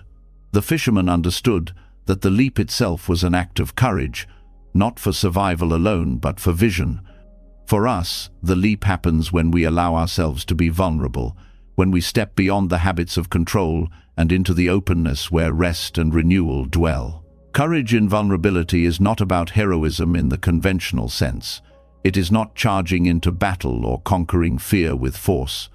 Instead, it is the quiet bravery of allowing the self to be exposed, of acknowledging uncertainty, of trusting the process even without guarantees. Just as the carp must trust the water to catch it again after the leap, we must trust life to hold us when we release control. In the context of rest, this means letting go of defenses, the endless planning, the vigilance, the replaying of mistakes, and allowing the night to carry us. Science has shown that vulnerability is essential for well-being. Studies on emotional openness reveal that suppressing feelings leads to higher stress, poorer health, and disrupted sleep. By contrast, those who practice openness, sharing emotions, accepting imperfection, embracing uncertainty, experience greater resilience and deeper rest. The carp's leap is a metaphor for this openness. To stay submerged in constant defense is to remain safe but limited. To leap is to expose oneself, and in that exposure, to find freedom. In folk traditions, the celestial carp is also connected to transformation. Legends tell of carp that leap high enough to reach the heavens, becoming dragons. The leap itself is the bridge from ordinary to extraordinary. Applied to life, this means that moments of vulnerability, times when we step beyond what is safe, can be the very moments that lead to transformation. Rest, too, requires transformation, from wakefulness to sleep, from tension to ease, from control to surrender. Each night we enact this leap, crossing from one realm to another, trusting the unseen. The carp story also teaches persistence. Many fish may try to leap, but only a few succeed. The courage lies not only in leaping once, but in continuing despite falls. This reflects our own practice of rest. Some nights, sleep may not come easily. The mind may resist, the body may hold tension. But to persist in the practice of letting go, to try again with patience, is to embody the carp spirit. Each attempt is a leap, and each leap teaches courage. There is another parable of a young monk who was afraid of failure. His teacher took him to a stream and pointed to carp trying to leap up a small waterfall. Many fell back, but they continued again and again. "Do you see?" the teacher said. "They are not ashamed to fall. Their courage is not in succeeding, but in continuing." The monk realized that his own fear of mistakes was what bound him, not the mistakes themselves. In the same way, anxiety before sleep often comes from fearing failure to rest. Yet if we approach rest like the carp, without shame in the attempt, with persistence in practice, sleep becomes less a struggle and more a natural leap. The moonlit stream itself carries symbolism. Water reflects the moon, creating a vision that draws the carp upward. The reflection is not the moon itself, but a guide, a light pointing beyond. In Buddhist thought, such reflections remind us of illusions, things that appear real but are fleeting. The carp leaps not at the moon, but at its reflection, yet the act still leads to transformation. For us, this means that even small acts of courage, even leaps toward imperfect goals, can open the way to freedom. We need not wait for perfect conditions to release ourselves. Even imperfect attempts carry power. From a scientific lens, the act of courage releases tension. Psychologists studying exposure therapy found that facing vulnerability reduces fear over time, retraining the nervous system to respond calmly. Each leap into openness makes the next easier. In rest, this means practicing vulnerability by allowing thoughts to rise without judgment, by letting the body soften even when fears linger, by trusting that release will come with practice. Over time, the nervous system learns to let go more easily, and sleep deepens. The carp's leap also symbolizes transcendence of boundaries. Fish belong to water, yet in leaping, they briefly enter the realm of air. This crossing shows that identity is not fixed, that roles and states are fluid. We too are not bound only to activity or thought. We can cross into stillness, into rest, into silence. The leap shows us that we are more than our routines, more than our anxieties. Sleep is the nightly act of transcending the boundaries of wakefulness, stepping into another realm of being. There is a folk saying that the carp leaps highest when the water is calm. This teaches that courage often arises not from chaos, but from inner steadiness. To cultivate calm through breath, mindfulness, or gentle ritual prepares us for the leap of vulnerability. Just as the carp gathers strength before rising, we gather inner calm before releasing into rest. The practice of slowing down before bed, of quieting the mind, is the preparation for this leap. In another tale, an elder told children watching carp at night, "Do not laugh when they fall. Each leap is sacred, for in each attempt lies freedom." This echoes the truth that vulnerability itself, regardless of outcome, is courage. When we allow ourselves to be open, even if sleep does not come instantly, we are still practicing freedom from control. We are still leaping toward the moonlit stream. The celestial carp thus becomes a symbol not only of courage, but of the delicate strength found in vulnerability. It shows that freedom is not won by endless defense, but by daring to rise beyond it. It teaches that transformation often comes through exposure, through persistence, through trust in what cannot be guaranteed. Each night, as we lay down and release control, we too leap across the moonlit stream, leaving behind the safety of constant activity and entering the freedom of rest. To honor the carp is to honor the courage in ourselves, not the loud courage of conquest, but the quiet bravery of letting go, of being seen, of allowing imperfection, of trusting the night.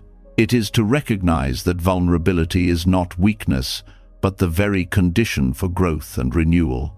In this way, the leap of the celestial carp becomes our own, teaching us how to cross from the road of the day into the sanctuary of sleep, and how to rise again, renewed, when dawn returns. The leap of the celestial carp has taught us that freedom often comes through the courage to rise from what is familiar, to step into vulnerability, and to trust that the current will catch us again. Yet even the strongest leap must eventually return to stillness. After every act of movement comes a pause, and it is in this pause that transformation deepens. Monks have long known that true power does not lie only in the words of their sutra chants, but in the silence that surrounds them. The spaces between sound carry their own wisdom, teaching that rest itself can become meditation, and that healing flows most strongly, not in constant effort, but in the quiet that follows. When chants echo through a temple, their rhythm creates waves of sound, but between the words there is a gap, a moment of emptiness that holds just as much meaning as the syllables. The silence is not absence but presence. It is where the heart feels the resonance, where the body absorbs the vibration, where the mind settles. To rest is to enter this same silence. Sleep is not made of words or actions, but of the pause that lies between days, the quiet space where being replaces doing. In many traditions, students are taught to pay attention not only to the sound of a chant, but to the stillness that follows. A master once told his disciple, "The sutra ends, but the silence continues. If you can hear the silence, you will understand more than the words could ever teach." The disciple later described that silence as the first time he truly felt at peace, as though the world had stopped pressing upon him. In the same way, when we lie down to rest, the healing often begins not in what we think or do, but in the space we allow ourselves to enter. Modern neuroscience supports this understanding. Studies show that silence activates brain regions associated with self-reflection and emotional regulation. Even short periods of quiet reduce stress hormones, lower blood pressure, and improve sleep quality. Silence is not empty, it is restorative. The nervous system uses it to reset, to repair, to balance. In a world filled with constant noise, the absence of sound becomes medicine. Pauses also teach patience. In chanting, the silence between phrases cannot be rushed. It arrives in its own time, and those listening must simply wait. This waiting is not wasted, but sacred. Applied to rest, this means that sleep too must be received with patience. Many grow anxious when sleep does not come immediately, yet the silence teaches us to wait without struggle. The pause has its own purpose, and to honor it is to find calm even before sleep arrives. There is a story from a temple in Korea where a monk led chanting each evening. After every verse, he extended the pause longer than expected, so long that novices fidgeted in discomfort. When asked why, he replied, "Because in that silence, your heart reveals itself. The chant is the key, but the silence is the door." His lesson was that we often run from silence, filling it with thought or movement, but in doing so, we miss its healing. By learning to rest in the pause, we discover that silence itself is a teacher. The silence between chants also embodies impermanence. Sound arises, echoes, and fades. No note lasts forever, and no silence is final. Each pause gives birth to the next sound, and each sound returns to silence. This rhythm mirrors the cycle of life and rest. Each day rises with activity, fades into night, and returns again. To resist silence is to resist half of life itself. When we accept silence as natural, we ease into rest without fear, trusting the cycle to continue.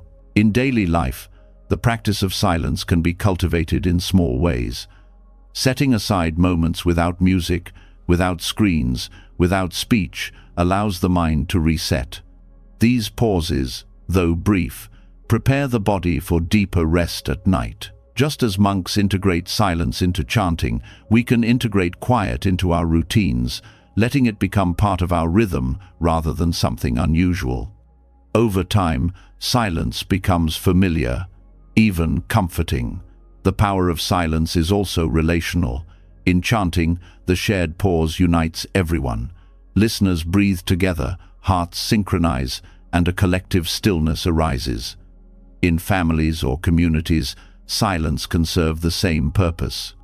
Sitting quietly with loved ones, without the need for words, creates bonds deeper than conversation.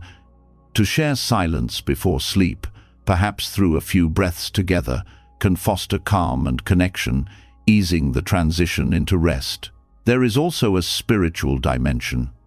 In Buddhism, ultimate truth is often described as beyond words, beyond concepts. Sutras point toward it, but they cannot contain it. The silence between chants is said to hint at this truth more clearly than language ever could.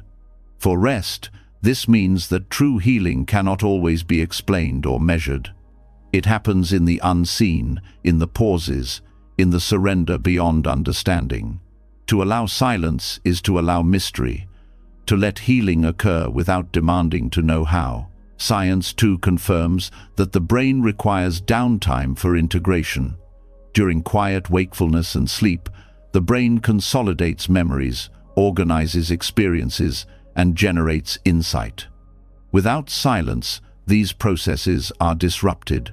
The silence between chants mirrors this biological truth. Pauses are not empty, but essential. Rest, in its deepest sense, is the body and mind's silence between the chants of daily life.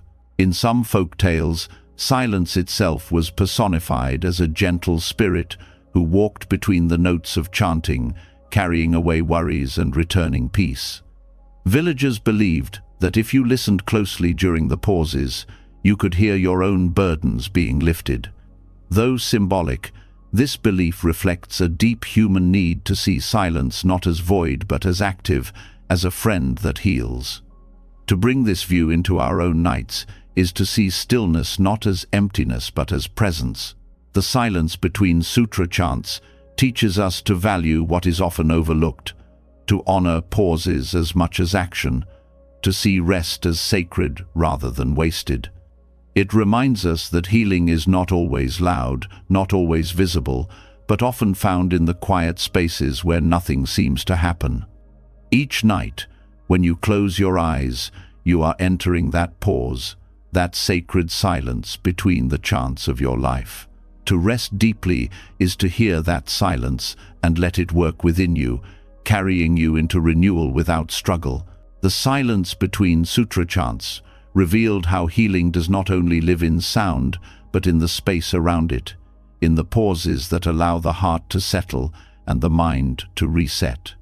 Yet silence itself opens the doorway to another mystery, one that unfolds not in waking hours but in the hidden landscapes of dreams. Within these unseen depths lies an image treasured in Buddhist imagination, the Bodhi tree, under which the Buddha awakened, extending its roots deeper into the earth even while the branches above remain still. To dream of such roots is to glimpse how the subconscious heals in ways we cannot see, how growth continues below the surface while the outer self rests. Roots have long been a symbol of stability, depth, and unseen strength. The Bodhi tree's roots in particular represent the grounding of wisdom into the soil of existence. In dreams, these roots often appear as living forces, spreading silently through darkness, anchoring life with quiet persistence. This imagery reminds us that healing often takes place beyond awareness. Just as roots expand unseen, your body and mind repair themselves while you sleep, weaving resilience into the depths of your being without requiring your conscious effort. There is a story told of a monk who dreamed night after night of sitting beneath a vast tree. Each dream was the same. While the branches swayed gently, the roots stretched deeper into the earth. At first, he did not understand the meaning, but with time, he realized the tree reflected himself. Though his outward practice seemed still, beneath the surface his discipline, patience, and compassion were taking root. His teacher later told him, "The strongest growth often happens where eyes cannot see." In the same way, when we sleep, we may think nothing is happening, yet the deepest healing occurs in silence, beneath awareness. Modern science confirms this truth. During deep sleep, tissues repair, immune cells multiply, and the brain's lymphatic system clears toxins built up during the day. Emotional processing happens in dream states, reorganizing memory and softening trauma. None of this is visible, yet it shapes health profoundly. Like roots nourishing the tree from below, sleep nourishes us from within. To dream of roots is to acknowledge this hidden labor, to trust the subconscious and the body to do what the waking mind cannot. The Bodhi tree itself carries the ultimate symbolism of awakening. Under its shade, Siddhartha Gautama faced his doubts, his fears, and his temptations until he reached enlightenment. But what made the tree sacred was not only its branches but its roots, anchoring it through storms and droughts. In dreams, roots often signify that the foundations of wisdom are being strengthened. Even when life above feels uncertain or restless, there is growth below. Rest allows these roots to spread, ensuring stability when challenges return. There is also a lesson in surrender. Roots grow by yielding to soil, winding around rocks, finding paths of least resistance. They do not push straight through every obstacle but adapt with patience.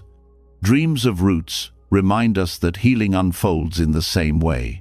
It may not follow the straight path we expect, but it finds its way nonetheless.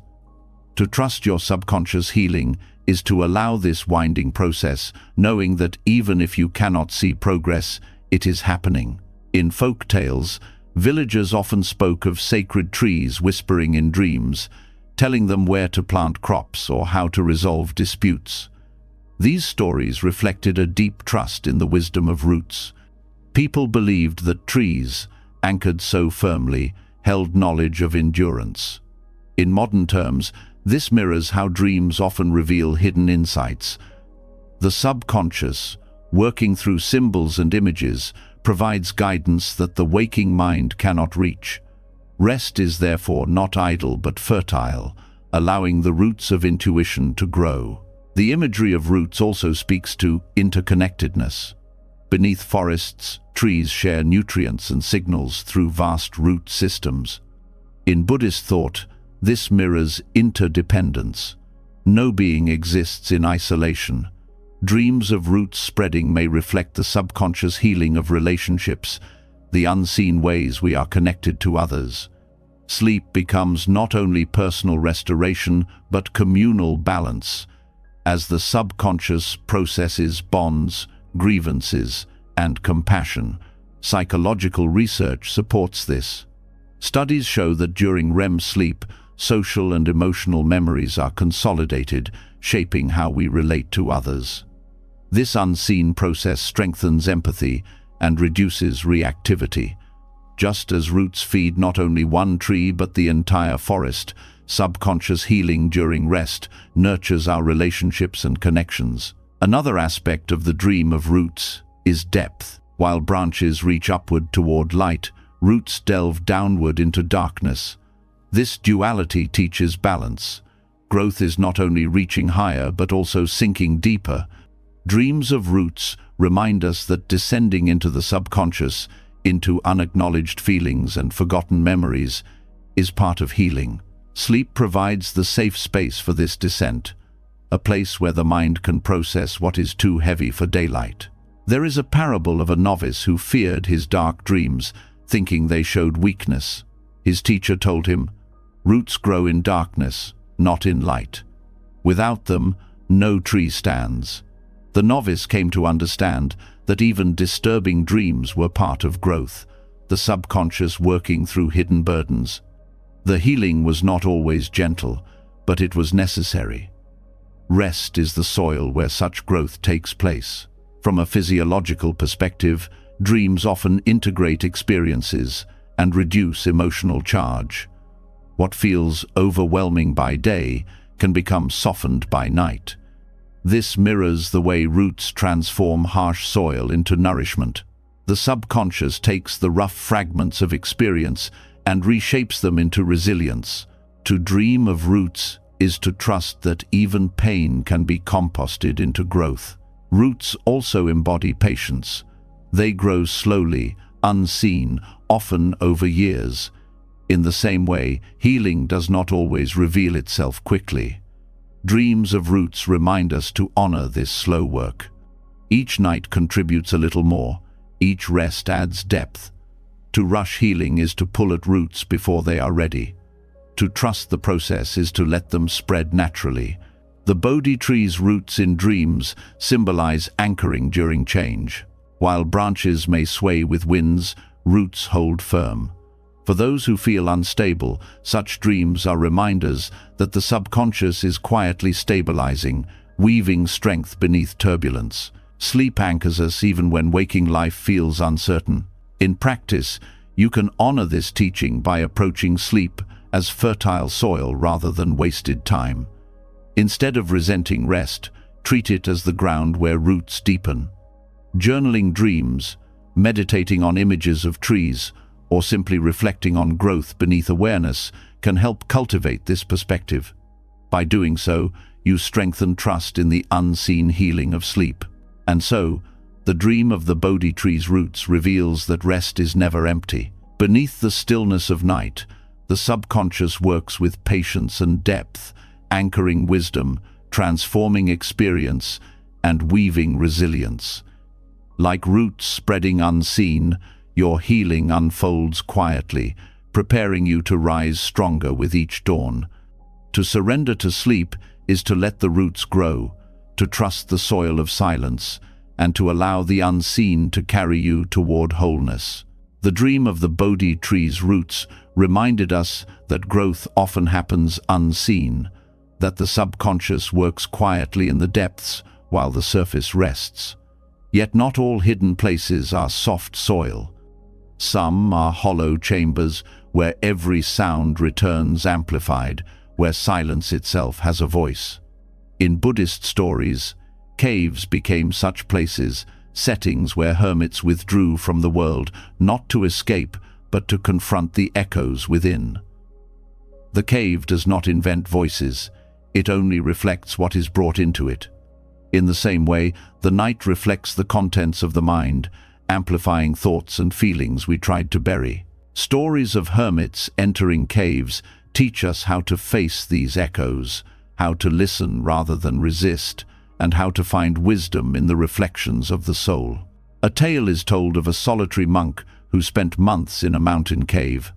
At first, he was tormented by the sound of his own chanting, bouncing back at him, louder and stranger than when it left his lips. He thought the cave mocked him, but over time, he realized that the echo was not an enemy but a teacher.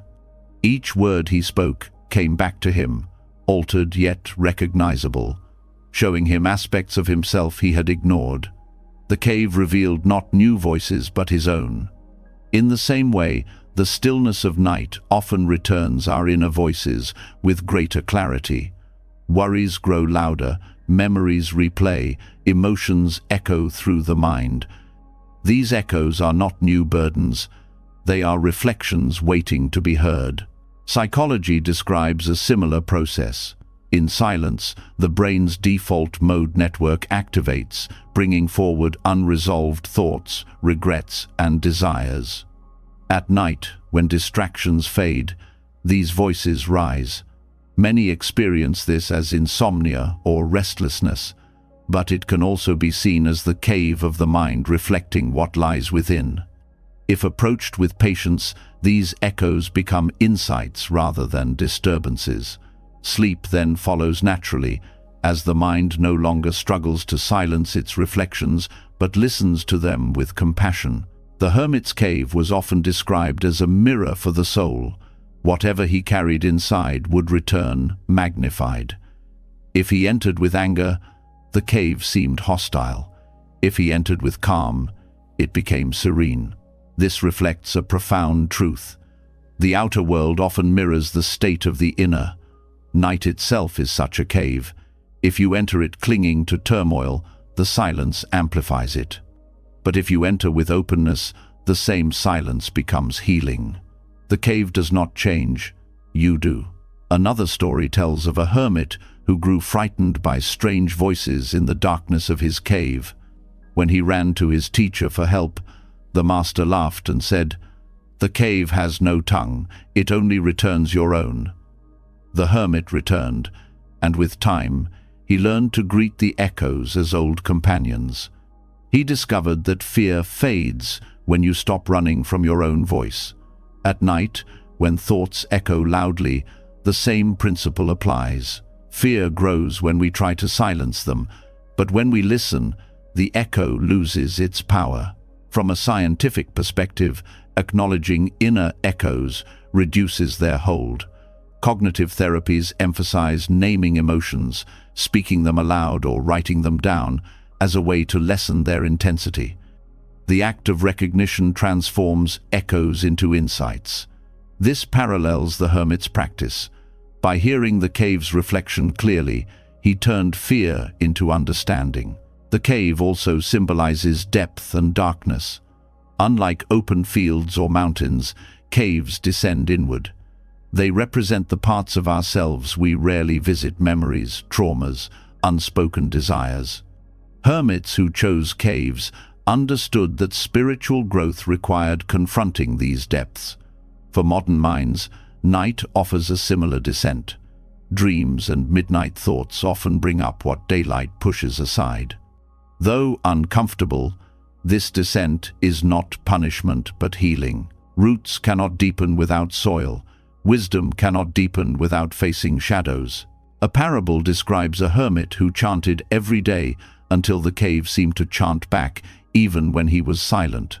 At first, he thought he was haunted, but later he realized that the repetition had transformed the cave itself into a companion. His practice had filled the space with resonance, and now silence carried it back. This teaches us that what we put into our minds returns in echoes. If we fill the day with anger, the night will echo it. If we fill it with kindness, the echoes soothe. Rest is shaped not only by how we surrender at night, but by what we carry through the day. Dream research mirrors this. Sleep often consolidates what we focus on before bed. Positive practices, gratitude, gentle breathing, calm reflection lead to more restorative sleep and even kinder dreams. Negative preoccupations echo through the night as restlessness or nightmares. The cave of the mind reflects what we offer it. To shape the echo is to choose carefully what we bring into rest. The cave also offers a lesson about endurance. Hermits often spent years in isolation, listening to echoes until their fear dissolved into clarity. They discovered that the echo does not harm, it only persists until we accept it. Similarly, the repetitive thoughts at night may seem endless, but with patience, they fade. Anxiety about them feeds the cycle, while acceptance breaks it. The cave teaches that echoes are only as frightening as our resistance to them. There is also beauty in how caves preserve sound. A chant once sung lingers faintly in the walls long after the voice has stopped. This reflects how experiences leave impressions in us. Even when events pass, their echoes remain in memory. Healing involves listening to these echoes and releasing their weight. Ignoring them only leaves them trapped in the walls of the mind. By resting with openness, we allow echoes to fade naturally, freeing space for new resonance.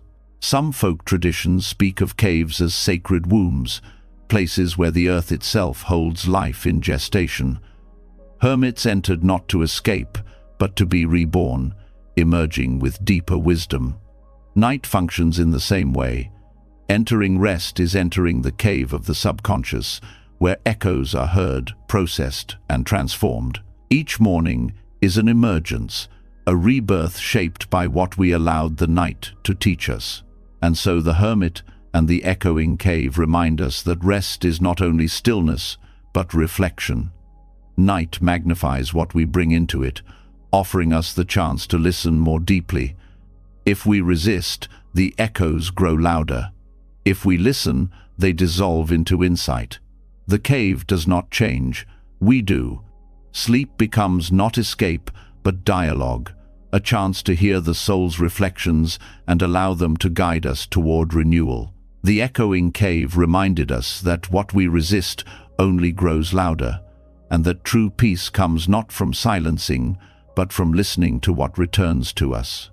Once the echoes have softened and the heart has steadied, we find ourselves on the ground again, seeking something to rest upon. In temples, that ground is often covered not with gold or stone, but with woven mats, simple objects crafted by hands, yet carrying stories of kindness passed from generation to generation. These mats are not merely surfaces for sitting or lying down. They are threads of compassion woven into form, reminders that rest becomes deeper when it is supported by kindness. A mat in a temple holds the weight of countless monks and pilgrims. Each thread has touched countless lives, absorbing prayers, tears, and moments of stillness. To lie upon such a mat is to be held by compassion itself. The lesson here is that rest is not only physical but also emotional, and compassion is the fabric that softens it. When we rest upon compassion, whether given by others or cultivated within, we release the hardness that prevents true healing. There is a story told of a village woman who spent years weaving mats for the local monastery. She used simple reeds, yet she prayed over each strand, blessing those who would sit upon it. When a weary traveler came to the temple and lay down, he felt a peace he had never known. The monks told him that it was not the reeds, but the compassion woven into them that brought him comfort.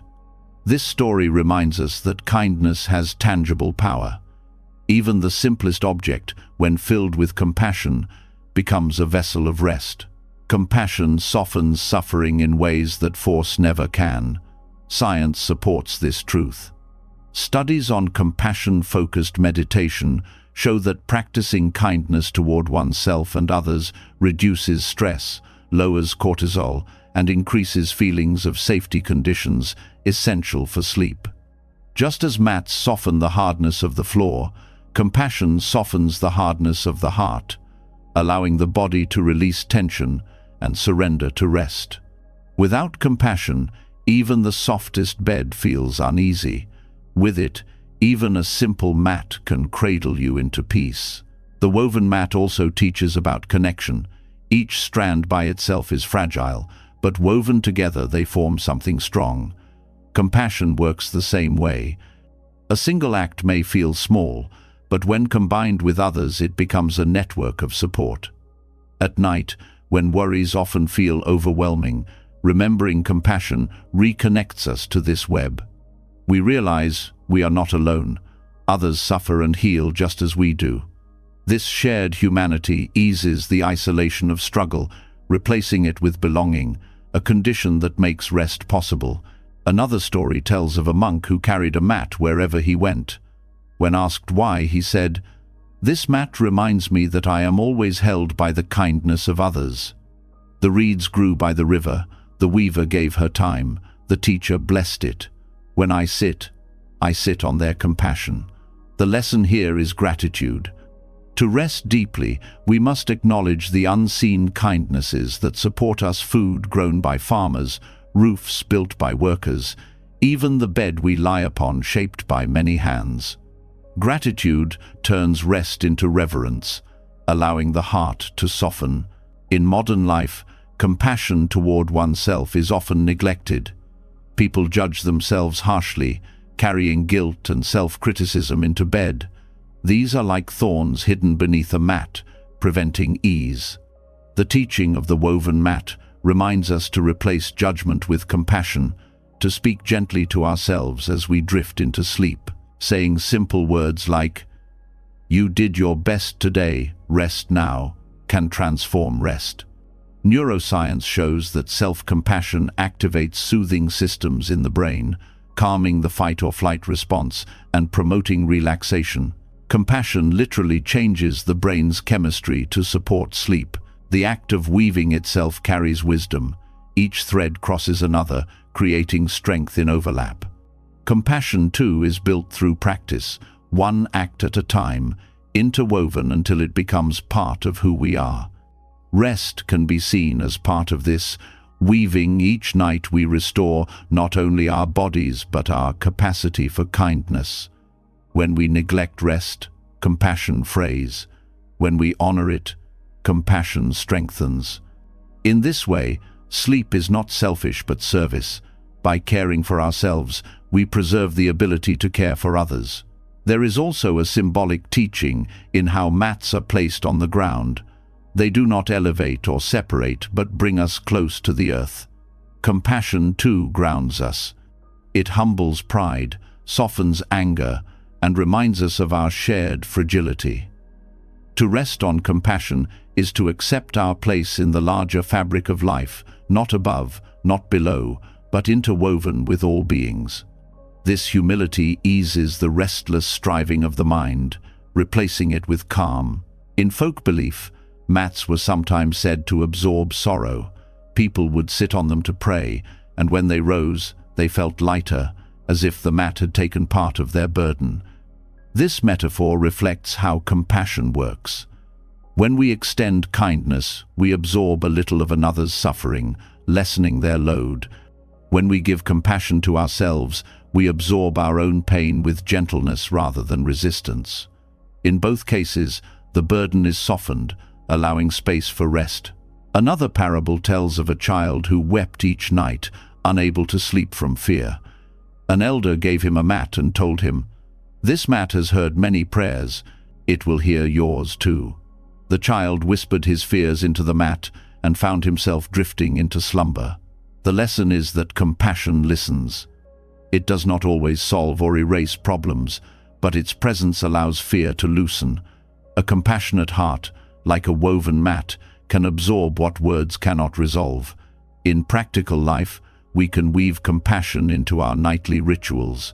This may mean offering gratitude for the day, forgiving ourselves for mistakes, or wishing peace for others before closing our eyes. These small acts soften the mind, weaving kindness into the very fabric of sleep. Over time, the brain associates rest not with worry but with compassion, deepening its restorative power.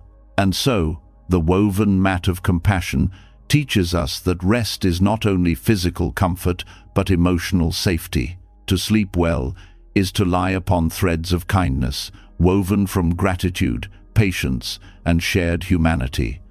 The mat reminds us that strength comes from interconnection, that burdens can be absorbed by gentleness, and that compassion, both given and received, is the ground of true rest.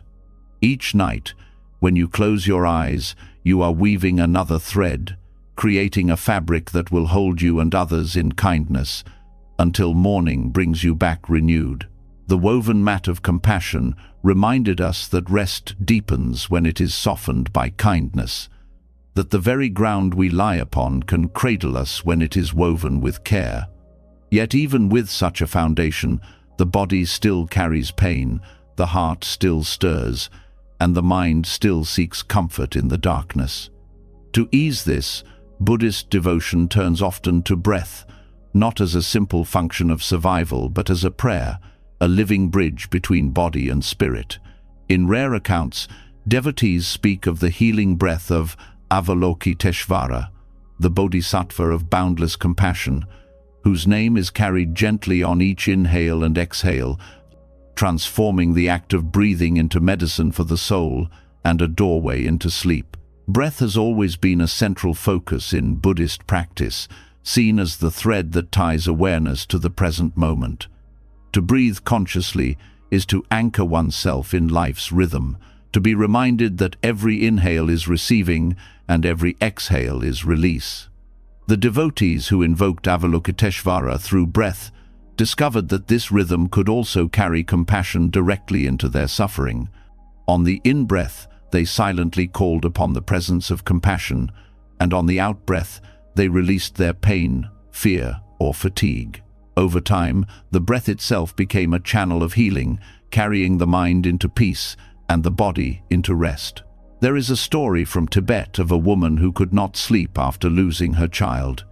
Each night, grief rose so sharply that her body trembled. An elder monk taught her to breathe the name of Avalokiteshvara. On the inhale, to hear in her heart the sound Om Mani, and on the exhale, Padme Hum. At first it felt mechanical, but slowly, the repetition became soothing. She described it as though each breath wrapped her in comfort, the pain loosening with every exhale. In time, she fell into gentle sleep, not because her sorrow vanished, but because compassion entered her breath and gave her permission to rest. This teaching reveals that healing is not about erasing suffering, but holding it differently. Breath prayers work by transforming the act of breathing, something automatic and often unnoticed, into a mindful, compassionate rhythm. Science supports this. Studies show that slow, rhythmic breathing calms the parasympathetic nervous system, lowering heart rate, easing blood pressure, and releasing endorphins that reduce pain. Pairing breath with compassionate intention deepens this effect, creating not only physical calm, but emotional safety.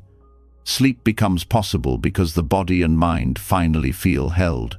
The healing breath of Avalokiteshvara also carries symbolic meaning. Avalokiteshvara is said to embody infinite compassion, listening to the cries of all beings. To breathe his name is to align one's own suffering with that vast compassion, to feel less alone in pain. At night, when suffering feels most isolating, this alignment is powerful. Breath becomes both personal and universal, a reminder that countless beings breathe with you, suffer with you, and heal with you. Rest becomes part of a larger fabric of compassion. Another story speaks of a monk who suffered chronic illness. He found himself restless, unable to sleep through the pain. His teacher instructed him to breathe compassion not only for himself, but for all who suffered similar pain. On each inhale, he pictured drawing in strength. On each exhale, he offered compassion to unseen others. He later said, this practice shifted his focus from his own body to the shared humanity of pain, softening his suffering and carrying him into rest. This reflects a core Buddhist principle that compassion expands when it includes others, and in expanding, it heals the self as well. From a psychological perspective, this practice is profoundly effective. Research into compassion meditation shows that extending kindness to others reduces personal suffering, increasing feelings of connection and lowering rumination. When practiced with breath, this compassion is embodied, felt physically with each inhale and exhale. Sleep then arrives naturally, because the mind is no longer consumed by pain or fear, but lulled by compassion's rhythm. Breath prayers also teach patience. Unlike sudden relief, their healing comes gradually, breath by breath, night after night. This patience itself becomes part of the cure, teaching that healing is not a single event, but an ongoing process. In sleep, the body and mind learn to trust this process, letting go of urgency and resting in the slow rhythm of compassion. The imagery of Avalokiteshvara's breath also connects to sound. In temples, chants to the Bodhisattva echo like waves, each one rising and falling like breath. Devotees describe the sound as if the universe itself is breathing. To align personal breath with this cosmic rhythm is to feel part of something vast, dissolving loneliness. Sleep in this state is not mere rest, but union with the larger flow of compassion. There is a folk account from Nepal of an elder who taught children to whisper Avalokiteshvara's name on their breath whenever they felt fear at night. The children said the practice made them feel as though a gentle presence was beside them, calming their hearts until they drifted to sleep. This reveals how breath prayers can serve as anchors for safety. When repeated regularly, they condition the mind to associate breath with comfort, transforming night from a place of fear to a sanctuary of healing. In practice, this can be done simply. One might lie down, place a hand on the chest, and breathe slowly, inhaling with a sense of receiving compassion and exhaling with a sense of releasing pain. Repeating this rhythm gradually shifts the nervous system into calm, and with calm, sleep enters. The words may be Avalokiteshvara's mantra, or they may simply be silent reminders like peace on the inhale and release on the exhale. What matters is not the specific syllables, but the compassionate intention carried on the breath. The healing breath also carries the lesson of presence. Each breath occurs only in the moment. It cannot be hoarded or postponed.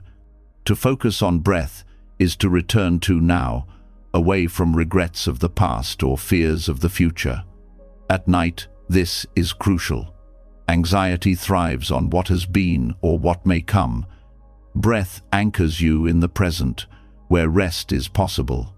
By linking it to Avalokiteshvara's compassion, presence becomes gentleness, not discipline, a sanctuary for the restless heart.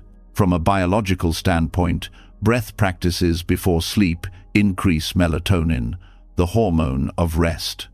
They also balance oxygen and carbon dioxide levels, preventing the shallow breathing that often accompanies stress. This explains why devotees felt sleep come more easily when paired with breath prayers. Their bodies were biologically shifting into the state most conducive to healing.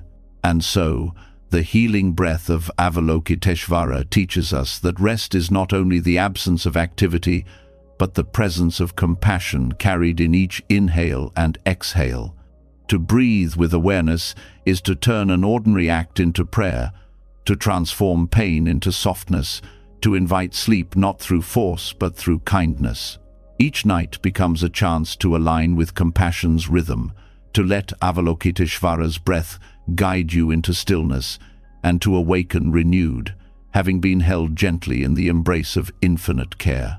The healing breath of Avalokiteshvara showed us how compassion can be carried on every inhale and exhale, how pain can be softened, not by resistance, but by allowing breath itself to become prayer. Yet when the breath slows, when the body grows still, another presence enters the night. For countless generations, monks and poets have spoken of the moon not simply as a light in the sky, but as a witness, a silent companion who has watched over humanity's deepest moments. Legends tell of the moon that watched the Buddha on the night of his enlightenment, its soft glow resting on the Bodhi tree as he discovered freedom from suffering. The moon did not speak, yet its quiet light offered guidance in the dark, a reminder that even in silence we are not alone. The moon's role in Buddhist tradition is more than symbolic illumination. It represents clarity in darkness, the gentle wisdom that does not overwhelm but reveals slowly. Just as the sun can be too harsh, the moon's light is soft enough for contemplation, steady enough to guide the pilgrim's path, and distant enough to invite humility. The story of the moon that witnessed the Buddha's awakening reminds us that guidance does not always arrive as thunderous revelation. Sometimes it comes as a quiet presence, a steady glow that reassures us in the night. There is a tale told among devotees that as the Buddha sat in deep meditation under the Bodhi tree, the moon looked on, reflecting his calm. When he confronted Mara, the tempter who sent fear, doubt, and desire to shake him, the moonlight did not waver. Its stillness mirrored the Buddha's resolve, as though reminding him that even in the presence of shadow, light persists. In this legend, the moon is not passive, it is a witness that empowers by presence alone. For us, this teaches that rest often requires no answers or solutions, only the reassurance that we are not abandoned in darkness. Science, too, speaks to the effect of such presence. Research on sleep and light shows that natural moonlight influences circadian rhythms, gently synchronizing the body with the cycles of night. Its glow, subtle and silver, signals to the body that it is safe to slow down, that the time for activity has passed. Beyond the biology, there is psychology. The moon has long been a symbol of quiet companionship, a reminder that even in solitude, we are accompanied. To feel accompanied, even by something as distant as the moon, reduces loneliness, softens anxiety, and makes sleep deeper. The moon that watched the Buddha also embodies impartiality. It shines on kings and beggars, monks and wanderers, forests and oceans alike. It does not choose where to cast its light. This universality teaches compassion without preference. To rest under the moon is to be reminded that we too are part of this universal embrace, no more and no less than anyone else. The realization softens ego and quiets striving, creating the humility necessary for true rest. There is another story from Sri Lanka of a monk who could not meditate during the day because of constant distractions. His teacher sent him to practice only at night, beneath the moon. The monk discovered that the moon's presence calmed him, its cool light inviting quiet focus. Over time, he learned to love the night, saying that the moon became his silent teacher, reflecting clarity without words. This story reminds us that rest and wisdom often flourish in spaces of gentleness rather than force. In modern psychology, therapists often encourage people to find symbols of safety and guidance to ease insomnia or anxiety. The moon serves naturally as such a symbol. To contemplate its light before sleep, or even to picture it while lying in darkness, can evoke feelings of protection and calm. The subconscious associates the moon with cycles, with the eternal return of light after darkness. This archetypal reassurance tells the nervous system that the night is not endless and that renewal will come. The moon also embodies change while remaining constant. It waxes and wanes, shifts in form, yet it never disappears completely. This paradox teaches resilience. Life changes shape, but its essence remains. The Buddha's enlightenment beneath the moon shows us that awakening is not escape from change, but recognition of what endures within it. For rest, this means trusting that even if emotions shift from night to night, even if thoughts wax and wane, there is a steady core within us. The moon reminds us of that constancy, easing fear of impermanence. There is a folk belief in parts of Southeast Asia that moonlight carries healing. People would sit in its glow when ill, believing it cleansed the spirit. While symbolic, this belief mirrors scientific findings. Exposure to natural nightlight stabilizes hormonal rhythms, improves mood, and reinforces sleep cycles. Thus, the moon truly does guide healing, not only spiritually, but biologically. The moon that watched the Buddha also teaches about witnessing without judgment. It saw his doubts, his struggles, his triumph, yet it did not intervene.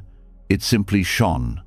To be witnessed without judgment is profoundly healing. At night, when we lie awake with thoughts of mistakes or regrets, imagining the moon watching with gentle neutrality can soften self-criticism. It reminds us that we are not defined by flaws, but are simply part of a greater whole. Another legend says that after the Buddha attained enlightenment, he gazed up at the moon and smiled, recognizing in its glow the reflection of his own inner clarity. The story suggests that the moon not only witnessed him but mirrored him. For us, this shows that guidance often reflects what we already hold within. The moon does not give wisdom. It reminds us of what is already present. Rest becomes possible when we stop seeking answers outside and begin to trust the quiet guidance within, illuminated by such reflection. In practice, one can invite the moon into nightly rituals, sitting quietly, breathing deeply, and gazing at the moon for a few minutes can create a sense of continuity with ancient seekers who also rested under its glow. Even if hidden by clouds, picturing the moon above can evoke the same calm. These practices turn the moon into a companion of sleep, a gentle reminder of guidance and protection in the dark.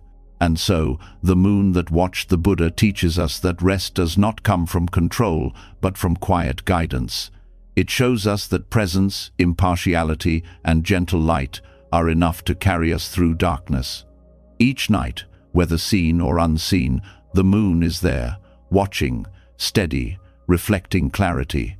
To rest under its gaze is to remember that we are never alone, that wisdom is quietly available, and that even in the deepest night, there is always light. The moon that watched the Buddha reminded us that guidance does not always roar, but sometimes shines quietly, that in the stillness of night we are accompanied by a presence both impartial and steady. Yet light alone cannot ease the restless heart if trust is missing. Even under the moon, a mind that trembles with fear will find no rest. In the old Jataka tales, there is a forgotten story of a sparrow, small and fragile, who found sleep not through strength but through trust. This tale reveals that the foundation of true rest is safety. When the heart feels secure, the body releases, and sleep arrives without resistance. The sparrow was said to live on a branch of a great tree. Each night, predators roamed below, and storms shook the branches. Other animals could not understand how such a tiny creature could close its eyes and sleep without fear. But the sparrow trusted the branch, the wind, and the cycle of night itself. Its safety was not in controlling the world, but in yielding to trust. This story, though simple, carries wisdom for our own restless nights. Fear and vigilance are what prevent us from surrendering to sleep. Trust and safety are what allow us to release. Fear, whether subtle or sharp, keeps the body in a state of alertness. Science explains this as the activation of the sympathetic nervous system, the same system that prepares us to fight or flee. When it remains active, the body cannot descend into deep sleep. This is why unresolved stress, anxiety, or trauma disrupts rest. The sparrow teaches us another way, to cultivate safety even in the presence of uncertainty. Its trust was not in the absence of danger, but in its capacity to be held by something larger than itself. There is a parable of a monk who asked his teacher how to sleep peacefully despite his fears. The teacher pointed to a sparrow resting on a swaying branch and said, "See how it sleeps without clinging. It does not tie itself to the branch, nor does it watch the sky all night. It sleeps because it trusts." The monk understood that the mind, like the sparrow, must release its constant grasping to rest. Trust becomes the pillow on which the soul lies down. In psychological terms, this relates to the concept of felt safety. It is not enough for the environment to be objectively safe. The body must perceive it as such. Trauma researchers emphasize the importance of creating signals of safety, soft lighting, steady breath, soothing rituals that tell the nervous system it can stand down. This is how we build the conditions for rest, the human equivalent of the sparrow's trust in its branch. The sparrow's story also reminds us of humility. Being small did not prevent it from finding rest. In fact, its fragility made its trust even more powerful. Many people believe they must be strong, flawless, or in complete control before they can allow themselves to rest. But the sparrow teaches that rest is not earned through strength, but given through surrender. To sleep is to admit vulnerability, and vulnerability requires trust. Another story tells of villagers who noticed sparrows sleeping peacefully, even as storms rattled rooftops. They asked a wise elder how such tiny birds could rest so easily. The elder said, "The sparrow does not try to stop the storm. It accepts its place in the world, and in that acceptance, it finds peace." The lesson is clear. Much of our fear comes from the desire to control what cannot be controlled. When we release this demand, sleep becomes possible even in the midst of uncertainty.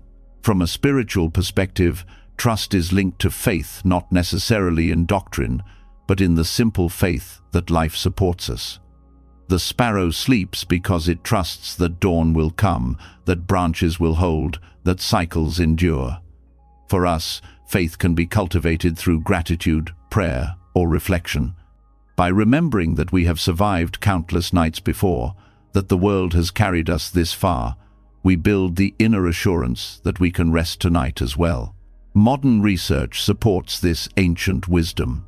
Studies show that gratitude practices improve sleep quality by increasing positive emotions and reducing intrusive thoughts. Gratitude, like trust, tells the mind it is safe, that not all is threat. The sparrow's way of sleeping without fear is mirrored in these findings. By focusing on safety and goodness, the nervous system quiets and the body relaxes. The sparrow's tale also highlights community. Birds often sleep in groups, taking comfort from one another's presence. Humans too find rest more easily when they feel socially supported. Loneliness increases sleep problems, while connection enhances it. Compassion, forgiveness, and closeness all weave the net of safety that allows rest. To cultivate relationships is to cultivate better sleep, for safety is not only physical but emotional. There is also wisdom in the sparrow's choice of branch. It selects one that bends but does not break, one that sways but holds. This teaches us to choose supports in our own lives, environments, habits, and relationships that provide stability. Just as the sparrow cannot sleep on a crumbling branch, we cannot rest if our foundations are unstable. Creating order in small ways, tidying a space, establishing routines, practicing consistency, becomes our way of choosing a strong branch. Another parable tells of a child who feared the dark. A monk gave him a small sparrow feather and said, "Hold this, and remember the bird that sleeps without fear. The darkness will still be here, but so will the trust." The child found comfort in this symbol, and his fear softened. This shows how tangible reminders can create psychological safety. Symbols, rituals, and tokens act as anchors for trust, just as the sparrow anchored itself to its branch. From a physiological standpoint, practices such as slow breathing, progressive relaxation, or repeating calming words before sleep signal the body to lower its guard. These are human equivalents of the sparrow's trust ways of telling the body it can release vigilance. Over time, the body learns to associate these rituals with safety, making rest deeper and more reliable. The sparrow who slept without fear teaches us that rest is not about eliminating all threats, but about cultivating trust strong enough to release into vulnerability. It shows that safety is as much a perception as a condition, and that trust, gratitude, community, and ritual can weave the net that holds us. In this way, we too can become like the sparrow, closing our eyes in the night, not because danger has vanished, but because compassion and trust tell us we are safe enough to rest. The sparrow who slept without fear reminded us that safety is not the absence of storms, but the presence of trust. That rest comes when the heart feels secure enough to release. Yet trust alone is not always enough, for there are shadows within that stir at night, fears and memories that rise when silence deepens. In Buddhist stories, there is one of a monk who discovered that the only way to quiet the darkness was not to fight it, but to befriend it. His journey shows how embracing inner fears transforms nightmares into guides, how the shadow we run from can become a teacher of wisdom when we dare to meet it. The monk's story begins with nights haunted by visions. Each time he closed his eyes, images of failure, loss, and hidden desires returned to him in dreamlike forms. At first, he prayed for them to vanish, but the more he resisted, the stronger they seemed to grow. Finally, he sought counsel from his teacher, who told him, "The shadow follows you because you run. Stop running and you will see its face." So the monk chose to sit with his fears, to invite them in rather than drive them away. What he found was that the shadow was not a monster but a mirror, reflecting the parts of himself he had not yet accepted. This story reflects a profound truth about nightmares and fears. They often represent the aspects of ourselves we avoid in waking life. Psychology confirms this. Carl Jung spoke of the shadow as the unconscious side of the personality, holding suppressed emotions and unacknowledged traits. Nightmares, in this view, are attempts of the psyche to bring attention to what we have ignored. By befriending the shadow, listening, learning, integrating, we transform fear into wisdom. The monk's discovery was not mystical but deeply human. What we resist imprisons us, but what we embrace teaches us. There is a parable of another monk who dreamed of being chased by a beast. Night after night, he ran until exhaustion woke him. Finally, he turned and faced the beast, asking, "Why do you pursue me?" The beast stopped, softened, and replied, "Because you would not listen." From then on, the monk slept peacefully, knowing that his nightmares were not enemies but messengers. For us, this means that fears surfacing at night are not signs of weakness but invitations to healing. Modern neuroscience aligns with this teaching. Research into dreaming shows that the brain processes unresolved emotions through symbolic images during REM sleep. Nightmares, though distressing, help integrate trauma and regulate fear responses. People who confront their nightmares with curiosity rather than avoidance often find them less frightening over time. This mirrors the monk's practice. By befriending the shadow, he turned fear into growth. The practice of befriending the shadow begins with recognition. Instead of labeling fears as intrusions, we acknowledge them as parts of the self. This requires compassion. Just as Avalokiteshvara's breath softens pain, compassion softens fear. Saying to oneself, "This fear is part of me, and I will listen," transforms the relationship. Rest then becomes possible, not because fear is gone, but because it no longer dominates. There is another tale of a hermit who lived in a cave and was tormented by shadowy figures that appeared at night. He tried chanting louder, praying harder, and meditating longer, but nothing silenced them. One evening, exhausted, he offered them tea in his dream. To his surprise, the shadows sat quietly with him, and their forms began to dissolve. He realized that his own kindness had transformed them. The lesson is that resistance feeds fear, but acceptance disarms it. Nightmares become less threatening when we treat them with curiosity and gentleness. From a therapeutic perspective, this aligns with exposure therapy and lucid dreaming techniques. Patients are taught to face fears gradually, to rewrite nightmares, or to engage them in dialogue. Studies show this reduces distress and improves sleep quality. The monk who befriended his shadow anticipated this wisdom centuries earlier, discovering through experience that fear diminishes when met rather than fled. The shadow also symbolizes the unknown within us. Many fear what they do not understand, but in facing it, they uncover hidden strengths. The monk's shadow revealed not only his weaknesses, but his resilience, his capacity for courage, and his depth of compassion. This reflects another psychological truth. Integrating the shadow enriches the self, making us more whole. Sleep becomes deeper when the psyche is less divided, when the rejected parts of the self are welcomed home. There is a story of a young disciple who confessed to his teacher that he feared anger. He tried to suppress it, but found it emerging in dreams as violent storms. The teacher told him, "Invite your storm to sit with you. Only then will you learn what it seeks to teach." The disciple began to journal his dreams, treating them as lessons rather than torments. Over time, his relationship with anger shifted, and the storms quieted. His rest deepened not because he destroyed his shadow, but because he befriended it. Night itself is a natural mirror of the shadow. Its darkness invites the subconscious to surface. To befriend the shadow means to approach night with openness rather than dread. Instead of fearing what may arise, we prepare to meet it with compassion. Rituals before bed, such as breathing, prayer, or writing, can serve as gestures of welcome, telling the mind that all parts of the self are safe to appear. This attitude changes the tone of dreams, turning them into dialogues rather than battles. From a spiritual standpoint, the shadow is not separate from enlightenment.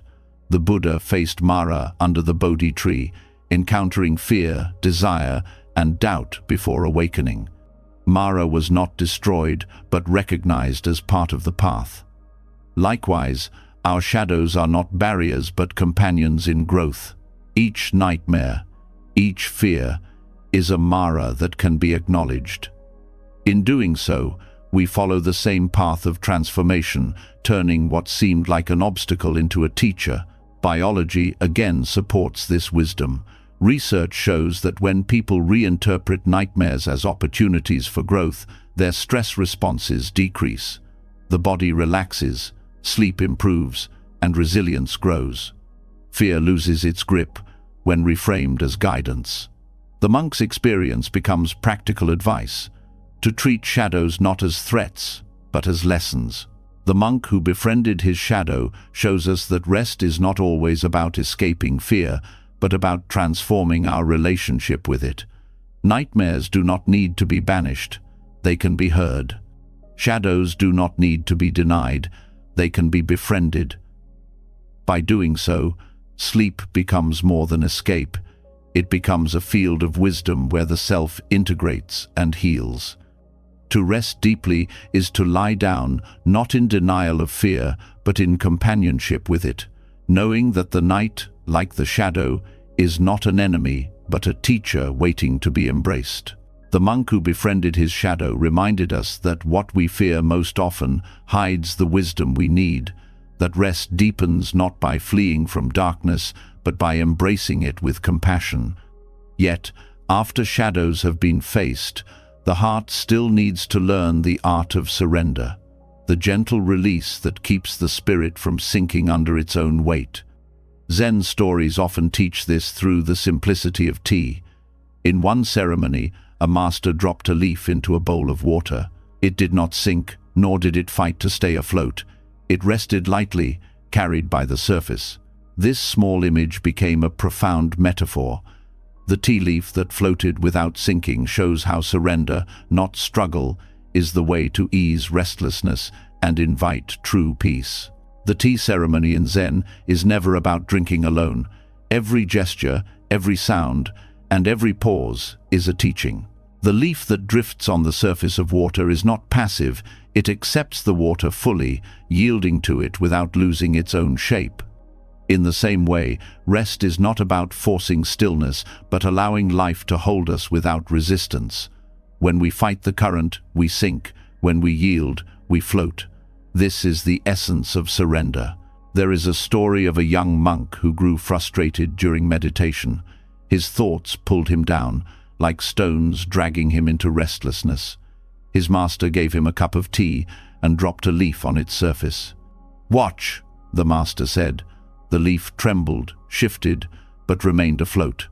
"This is how your mind must rest. Do not cling, do not fight. Be like the leaf." The monk understood that surrender is not weakness, but wisdom, the choice to rest upon life's surface rather than drown in effort. From a psychological perspective, this lesson mirrors the principles of acceptance and commitment therapy. Research shows that resisting intrusive thoughts increases their power, while accepting them reduces their grip. Like the tea leaf, the mind must allow thoughts to rise and pass without struggle. In this state, restlessness fades and calm emerges naturally. Sleep itself is carried on the same principle. It arrives not when forced, but when allowed. The tea leaf also represents lightness.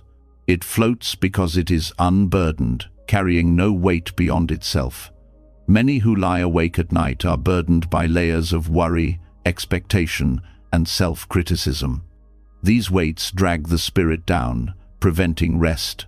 The lesson of the leaf is to set them aside, to travel light into the night. In practice, this means releasing judgment about how quickly sleep should come, letting go of rigid control, and trusting the body's natural rhythm. Zen tea ceremonies emphasize presence in small acts, pouring water, listening to the kettle, lifting the cup.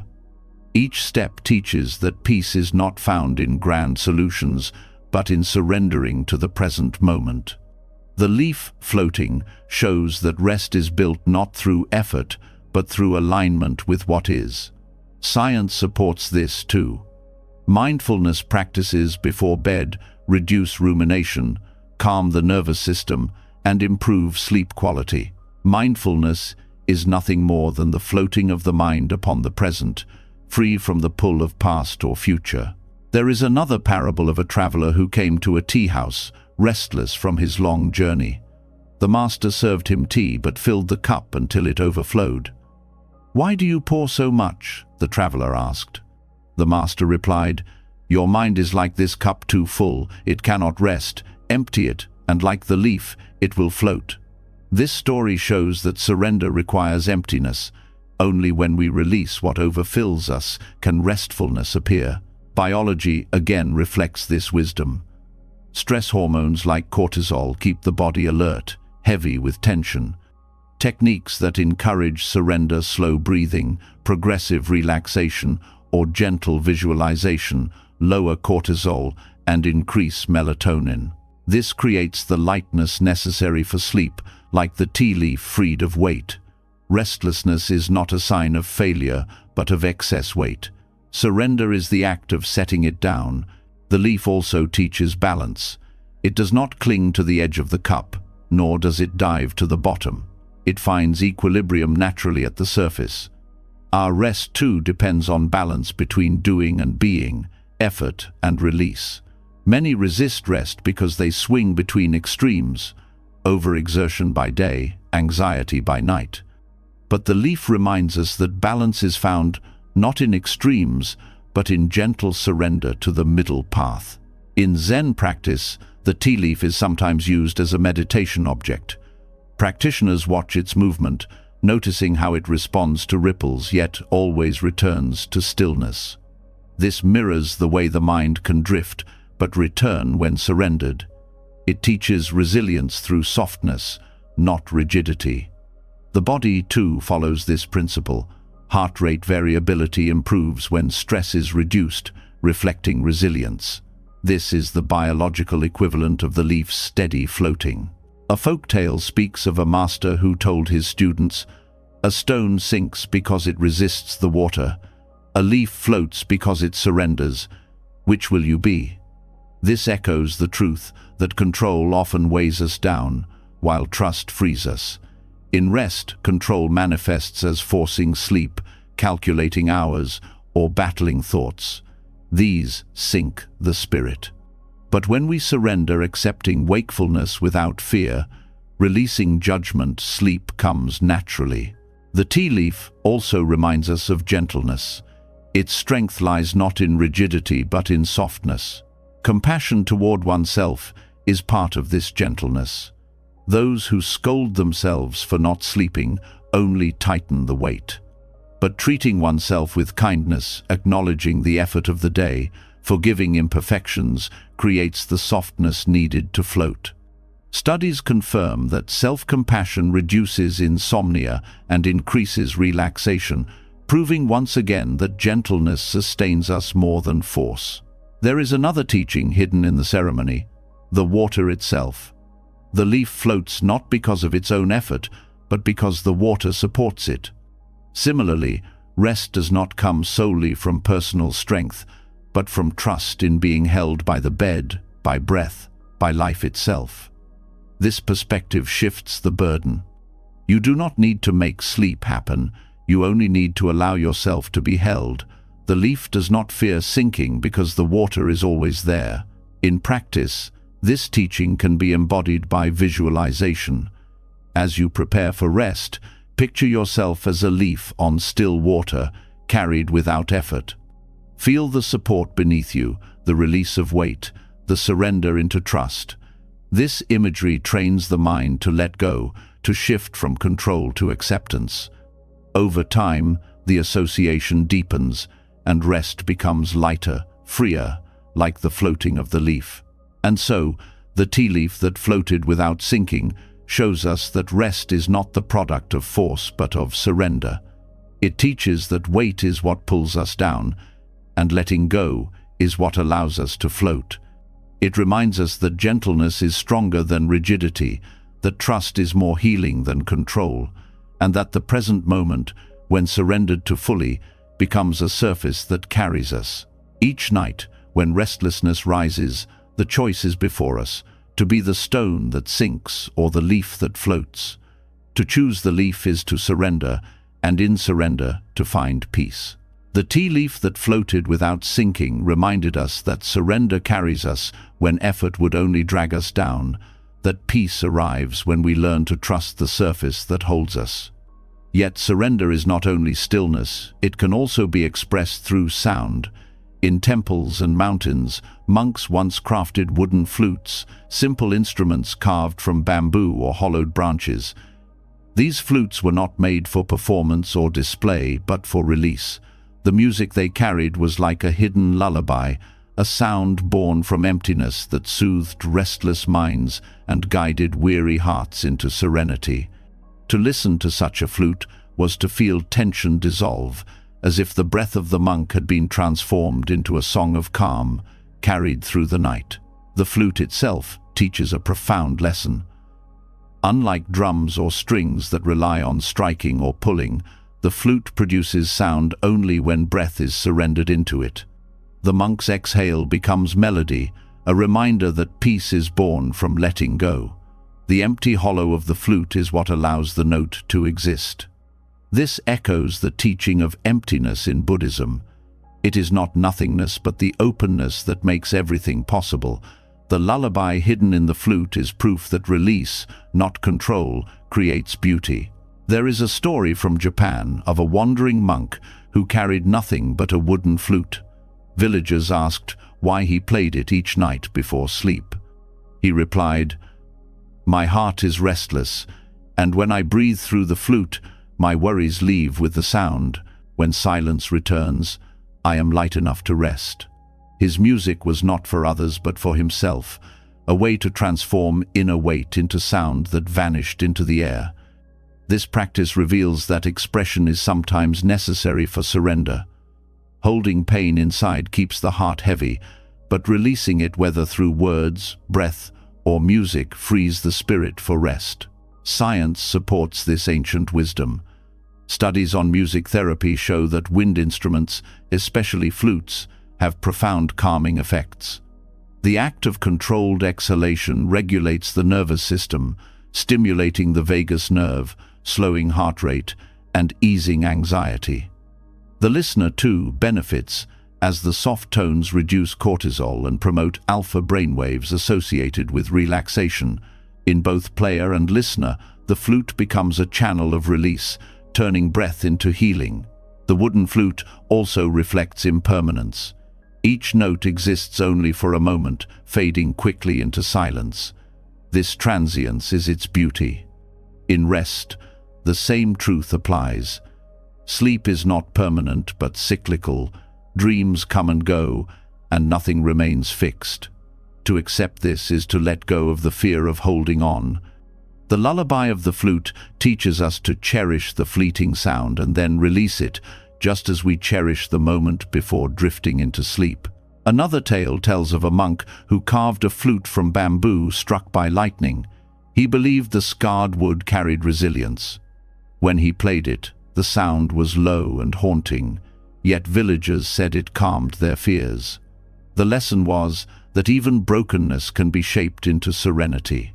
In our own lives, the wounds we carry can also be transformed into music, not through denial, but by allowing them to breathe. Dreams often echo these wounds, but when given release, they no longer bind us. Zen practice with the shakuhachi, a traditional bamboo flute, embodies this principle. Monks use it not as performance but as meditation, each breath a prayer, each note a surrender. The sound is said to carry the spirit of impermanence, teaching the player to let go of perfection.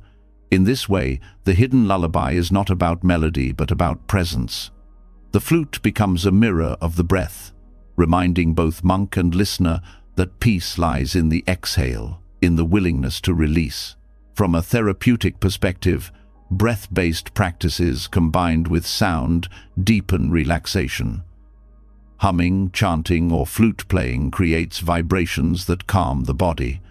These vibrations resonate through the chest and skull, grounding awareness.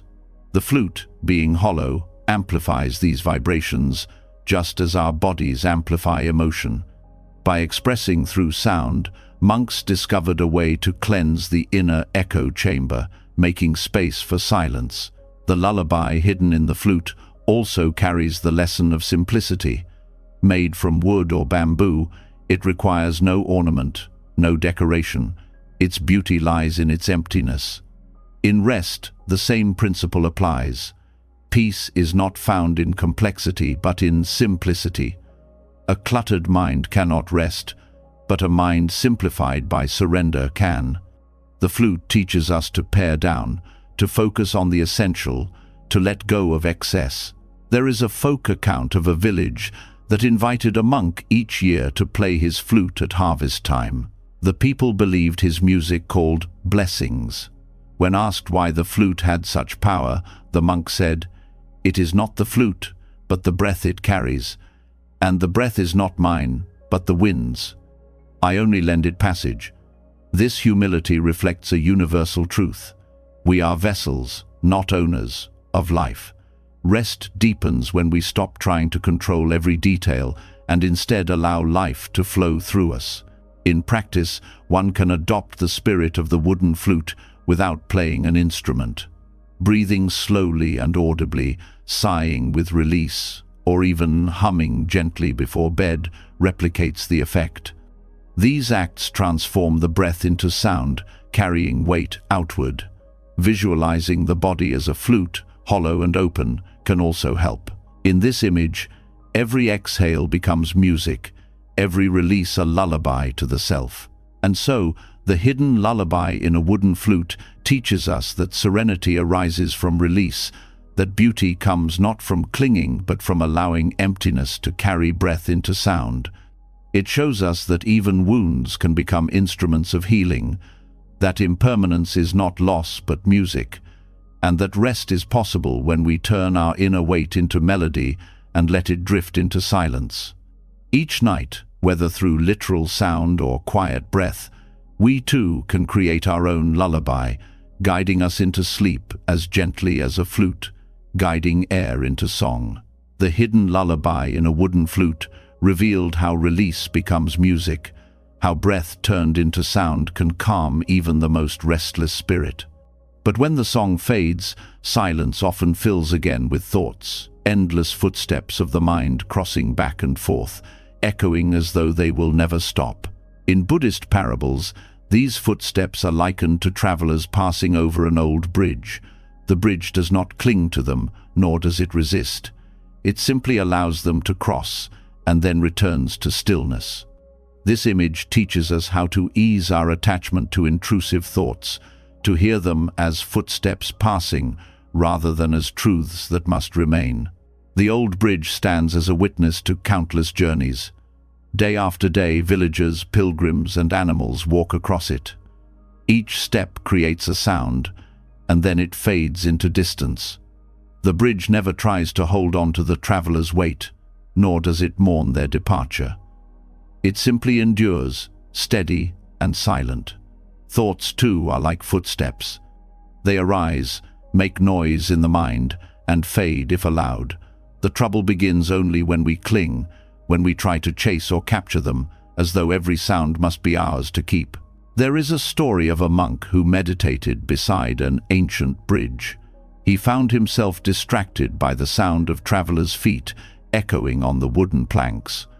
At first he grew annoyed, wishing for silence. But as the days passed, he began to notice the rhythm of those steps. Some were heavy, others light, some quick, others slow. None lasted. Each passed and was gone. In time, he realized the bridge was teaching him impermanence. His own thoughts, too, were only passing sounds. From then on, the echoes no longer disturbed him. They reminded him that nothing stays. This teaching aligns with modern psychology. Intrusive thoughts are common, yet their power comes not from their presence, but from our reaction. Cognitive science shows that the brain produces thoughts continuously, many of them random and fleeting. When we resist or fixate, they gain weight. When we allow them to pass, they dissolve. The bridge metaphor gives us a way to visualize this. Thoughts are footsteps. Let them cross. Do not hold them, and they will fade on their own. The bridge also symbolizes endurance. It has stood for centuries, though countless steps have crossed it. Likewise, the mind itself endures, even as thoughts come and go. This perspective gives strength. No thought, however troubling, defines us permanently. The self is like the bridge, steady beneath the noise, unchanged by the temporary crossing of footsteps. To remember this at night, when intrusive thoughts arise, is to reclaim peace. There is another tale from China of a hermit who lived near a wooden bridge. Villagers often sought his wisdom, but he rarely spoke. Instead, he told them to sit and listen to the footsteps. Many found the sounds irritating at first, but with time, they began to notice how quickly they passed.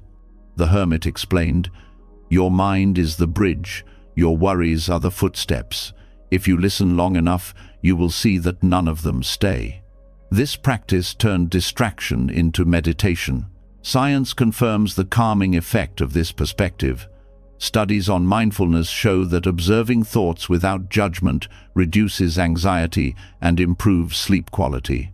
This decentering allows people to see thoughts as events in the mind, not truths about reality. The bridge parable captures this beautifully.